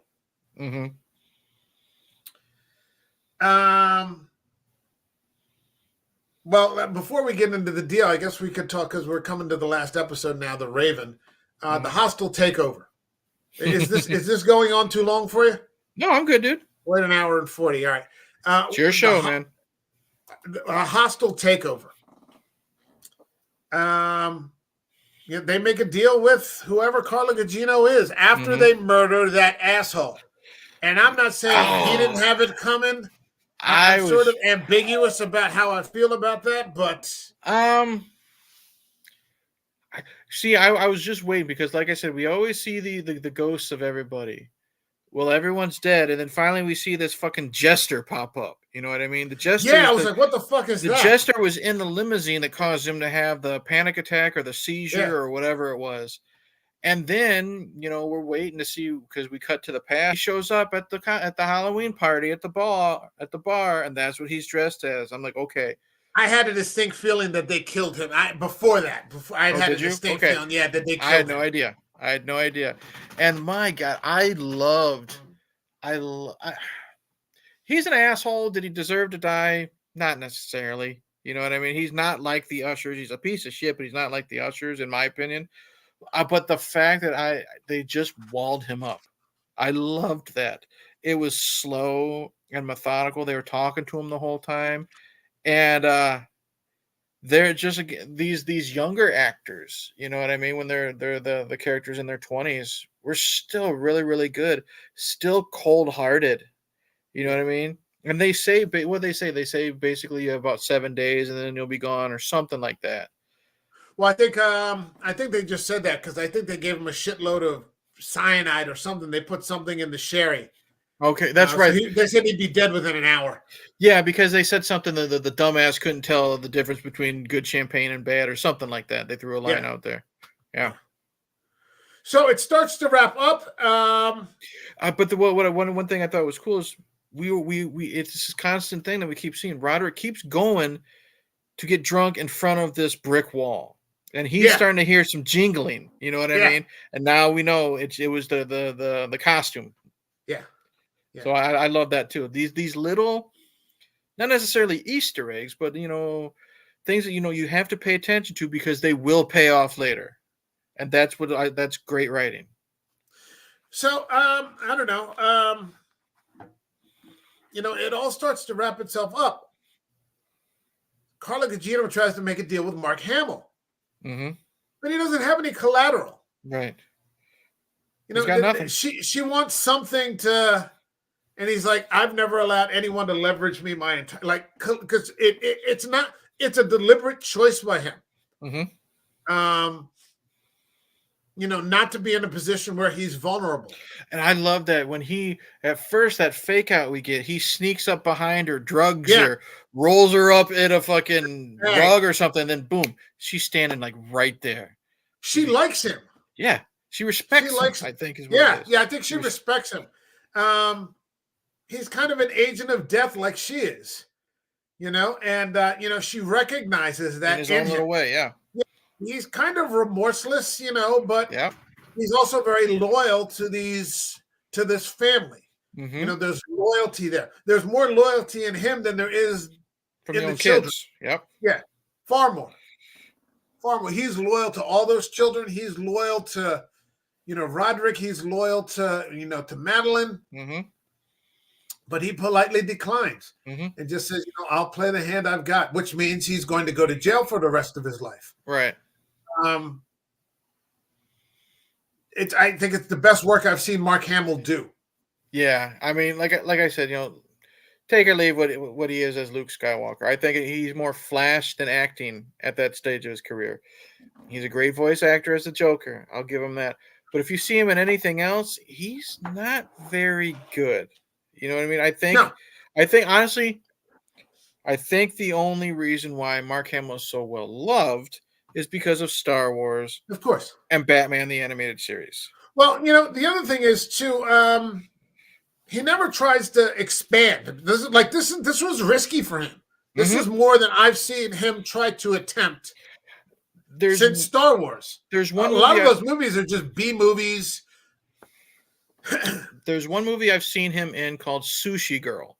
It's a mobster movie, and he's a very torturous, effeminate villain. I don't know if the movie's your cup of tea, but his performance, it's unlike any Mark Hamill performance I've ever seen. You know what I mean? He gets off on torturing this guy who just got out of jail. It's basically a guy went to jail, jewel heist. He knows where the jewels are. The gangsters are trying to get it out of him, type thing. But it's a Mark Hamill performance I've never seen before. He's very effeminate. He's very lispy, but he's very dangerous.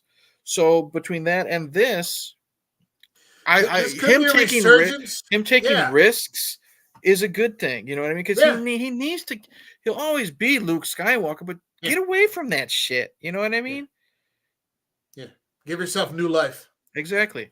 Give yourself new life. So, I mean, we get to the end of it, and basically, we get to the end of it, and everybody's gone. Right. And I love that Augie goes to visit Roderick at the grave. Mm-hmm. And he just goes down the list of what happens to everybody. Juno makes it, and then what happens to Arthur, because they're the only two really that have survived, except for Lenore's mother, whose name I can't remember. I don't remember either. But I remember this, at the end, he's like, he's not even angry anymore. He's like, there's no point. I'm retired. Yeah. I'm not carrying this with me anymore. He's saying goodbye. Yeah, he's saying goodbye, but he has this great line where he says, I'm going home to my husband. Mm-hmm. I'm going home to our children. I'm going home to their children. Yeah. And that's just such a stark contrast to everything that has happened to the house of Usher. And that this simple man, says at the end, I'm the richest man in the world. He's looking forward to spending time retired with his family. Yeah. Yeah. And that is something that this powerful empire, with all of its access to everything, was unable to achieve. Yeah, it's a cliche. All the money in the world doesn't mean shit if you've got no one to spend it with for the rest of your life in an enjoyable way. However you want to word that, you know what I mean? I think that was the same line from It's a Wonderful Life. Something like here's my brother George, the richest man in the world. Yep. Yeah. My brother George. At the end, they say his brother comes in. His brother is the big success, the big financial success, and he's married to like a hot chick. But that's probably it seems to be where it ends. And it is, hey, this is my brother George. He's the richest man I know because everybody loves him, and he loves everybody. Yeah. He's happy. Yeah. Augie has his soul. He has his family. He can hold his head up for the work that he's done. Yep. And I like how Carla Gugino shows up one last time, and she's placing all the specific things of each story on all the specific tombstones. I thought that was a good touch too, as well. Yeah. Yeah. Fantastic stuff. Great fucking show, dude. Fantastic stuff. Is there anything that we have not brought up that you would like to get into? Not really, because we've said it either tonight or through the Midnight Mass episodes that Flanagan, it's like an ongoing theme with the show, less is more, but Flanagan is so good with doing so little. There's not a lot of gore, not a lot of special effects. It all falls on the acting and the writing, and it's top notch. There's a reason why he always has the same cast. It's like Kevin Smith, with what he writes, he knows who to bring in time and time again. Tarantino knows who to bring in all the time. Flanagan has his reasons why, but what I like about this is, unlike with Tarantino and Smith, Flanagan's actors can do pretty much anything. Yeah, that they're given. They have a great deal of range. Mm-hmm. A great deal of range. It's fantastic stuff. All right, let's get to the part in the stream where we rate. This isn't a film exactly, but we rate the series. Mm-hmm. This channel has a rating system that goes from 0 to 5 up by halves. So 0, 0.5, 1, 1.5, all the way to 5. So 0, for example, would be I'd rather stick a toothpick underneath my big toenail and slam and kick a wall than watch this movie again. All the way to 5, which is this is cinema. This is the destination. This is why we talk about movies in the first place. What would you give Mike Flanagan's The Fall of the House of Usher? Okay, I think you put it in the description, when we were initially going to do this. If it's Flanagan, you and I are going to discuss it here. Yes, we are. I would be wrong. I'd be lying if I didn't give it a 5. And here's why. Because of everything we've said about Flanagan, past and present. Top-notch acting. Top-notch writing. You know what this made me want to do? It has high rewatch value. This made me want to go read some Edgar Allan Poe stuff. Like I said, I haven't really gotten into that stuff since high school. I want to go now visit the source material. It's now got me, like I said, I'm excited to, every time I see Henry Thomas pop up, you know what I mean? Carla Gugino, Yeah. I used to like Bruce her. Greenwood. He's so, you know what, dude? He has got a perfect narration voice. You know what I mean? Yeah. I would love to hear an audiobook. Yeah. But Flanagan, I've never, ever been disappointed with Flanagan, whether it's the movies we've discussed here, the TV shows we've discussed here, the stuff I've seen that we haven't discussed, like Hush or Oculus. Yeah. Oculus is not bad. Yeah. I heard his Ouija Origin of Evil prequel is really, really good. Yeah. So Flanagan's like Stephen King. If it's going to be discussed on this channel, I'm going to be there, but I guarantee you I'm going to give Flanagan a 5 over the usual Stephen King stuff we talk about. No offense, Rod. 5. Yeah, I mean, for me, it's going to be a 5. Mm-hmm. It's going to be a 5. I like with these limited series that Flanagan does that he understands that he needs enough time to stretch, not to stretch, but to flesh out a full story. That the characters are complex and complicated. They're not flat characters. I like that his story.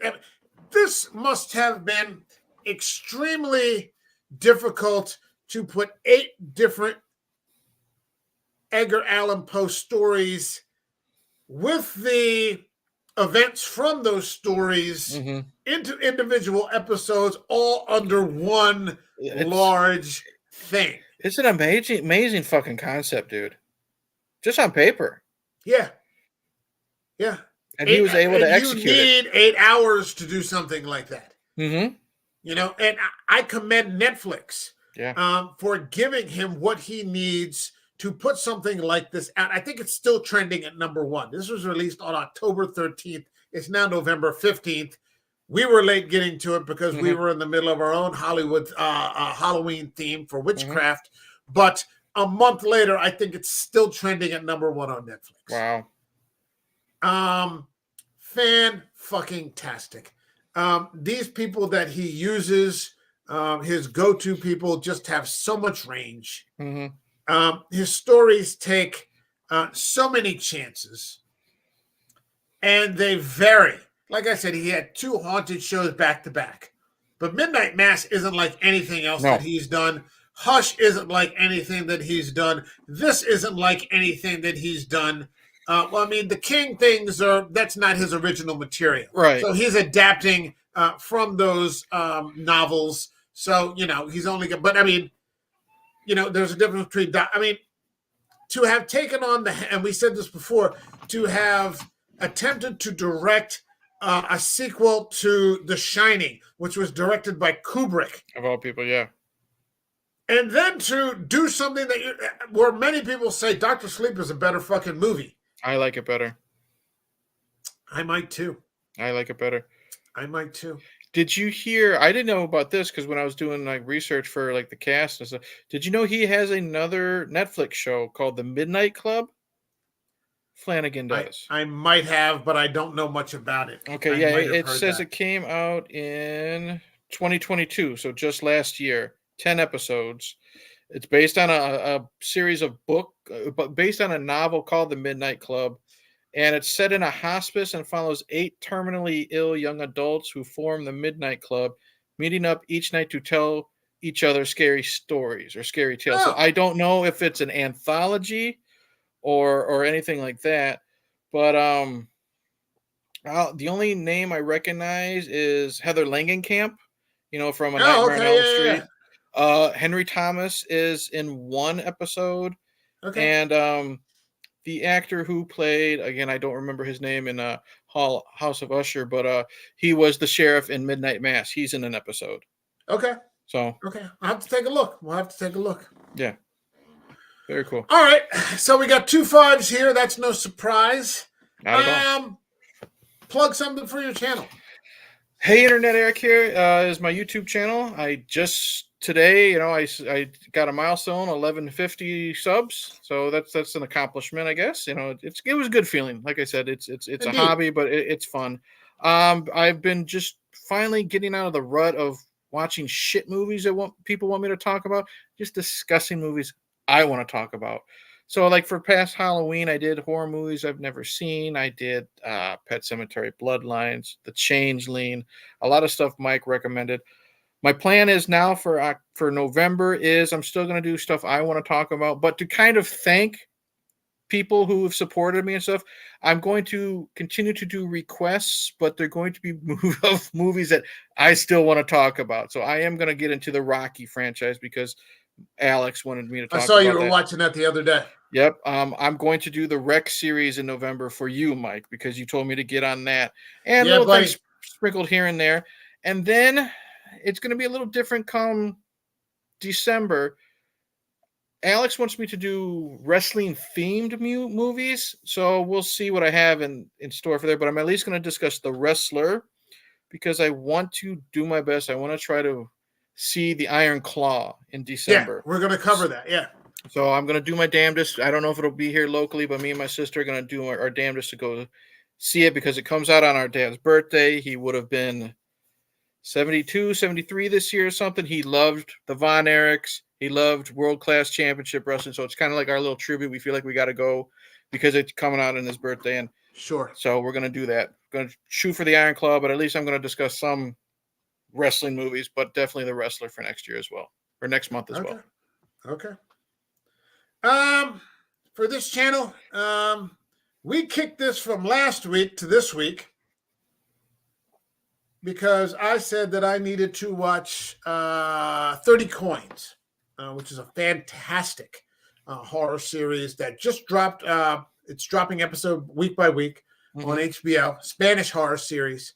Amazing fucking show. And got to it and was ready to talk about it with Julia. Julia asked for a little more time.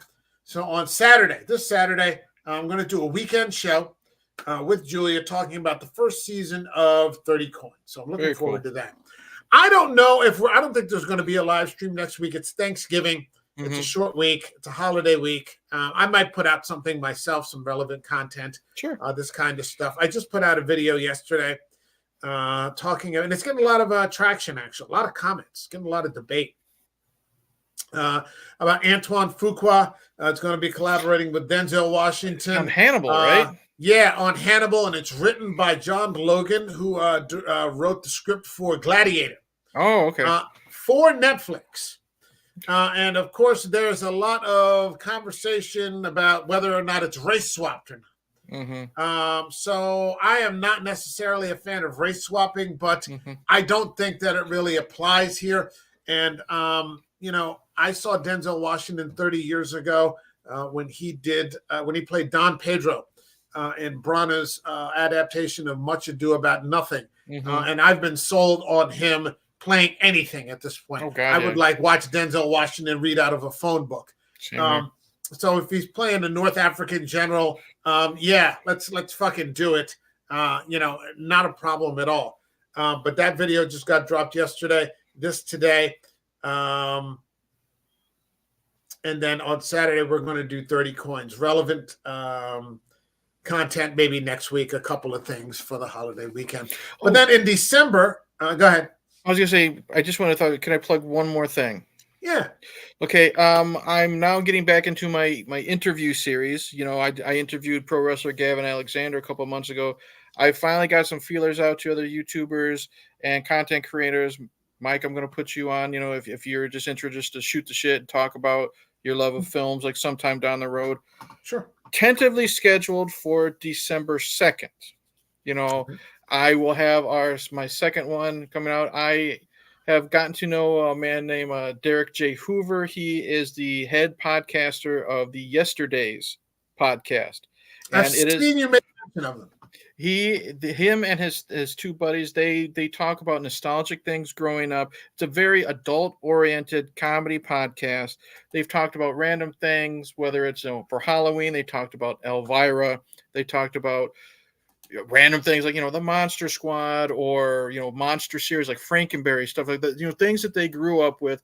But it's very well produced. I laugh my ass off every time I listen to it. The editing is great. If you want to hear three middle-aged men talk about Gem and the Holograms and, you know, get kind of adult-oriented, you know what I mean, but it's still very entertaining. I'm going to have Derek on. We're going to shoot the shit, talk about our nostalgia growing up. What's it like being parents and trying to get our kids into the nostalgia stuff that we grew up with, wins and losses, you know, fails like that. And it's just going to be a lot of fun. So tentatively December 2nd, depending on his family situation, we're going to try to get that kicked off again. Sounds good. All right. For December, we are coming up based because you sent me this text one time. Hey, you doing a theme for Christmas? And I'm like, well, no, I had one movie picked, and I thought about it. I'm like, yeah, what the hell? So it's going to be something along the lines of I'm having a rough Christmas, which was something we talked about last year when we talked about It's a Wonderful Life. But it's going to be in a fun vein.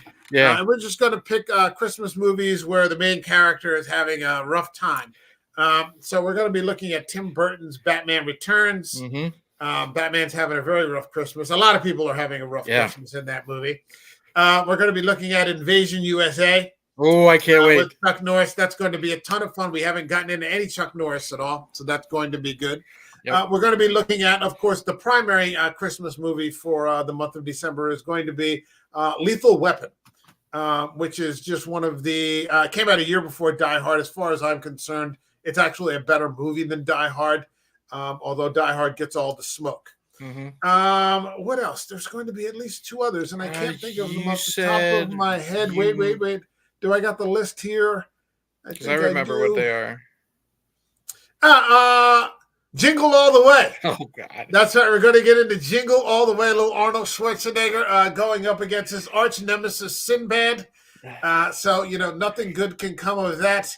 And then we're going to look at one more, which a lot of people don't realize occurs at Christmas because it's only briefly mentioned, but it is a Christmas movie. We're going to be talking about John Frankenheimer's Ronin with Robert De Niro, Sean Bean, Jean Reno. And it's just a fantastic spy movie. which Okay. actually takes place in Paris during Christmas time. So lots going on. And then in December, once January rolls around, we're going back into cold and scary as fuck. I've got at least a dozen movies right now that are set in very cold climate. The first Cold and Scary as Fuck was great. We covered a lot of great movies. Yeah. I've got at least another dozen ready to go, and that should take us through almost till April. I'll say this. I won't say anything just in case we have to cancel or whatever. You've told me a handful of them in a text, dude. I cannot wait for those ones. Yeah. Again, a lot. I think it was Bill who told me when I first started doing this, and I told him what I wanted to do with the channel. He's like, "You're going to run out of movies," because, and I'm like, "Nah, I think I'm going to be okay." And so far, so good. Yep. So far, so because I understood what his point was. Yeah. It's easier to talk about bottom of the barrel shit because there's a ton of it, especially if you're looking at pyramid shaped structure. Exactly. So if we're up here, then all the content is down here, but January is going to be the third year, and yeah, so no sense of slowing down. I've already got things lined up for the summer, so lots of good stuff on An American Werewolf. Can't wait, dude. In 2024 and wrapping up this year, so good stuff. All right, let's wrap it up here. My thanks to Eric from Hey Internet Eric here.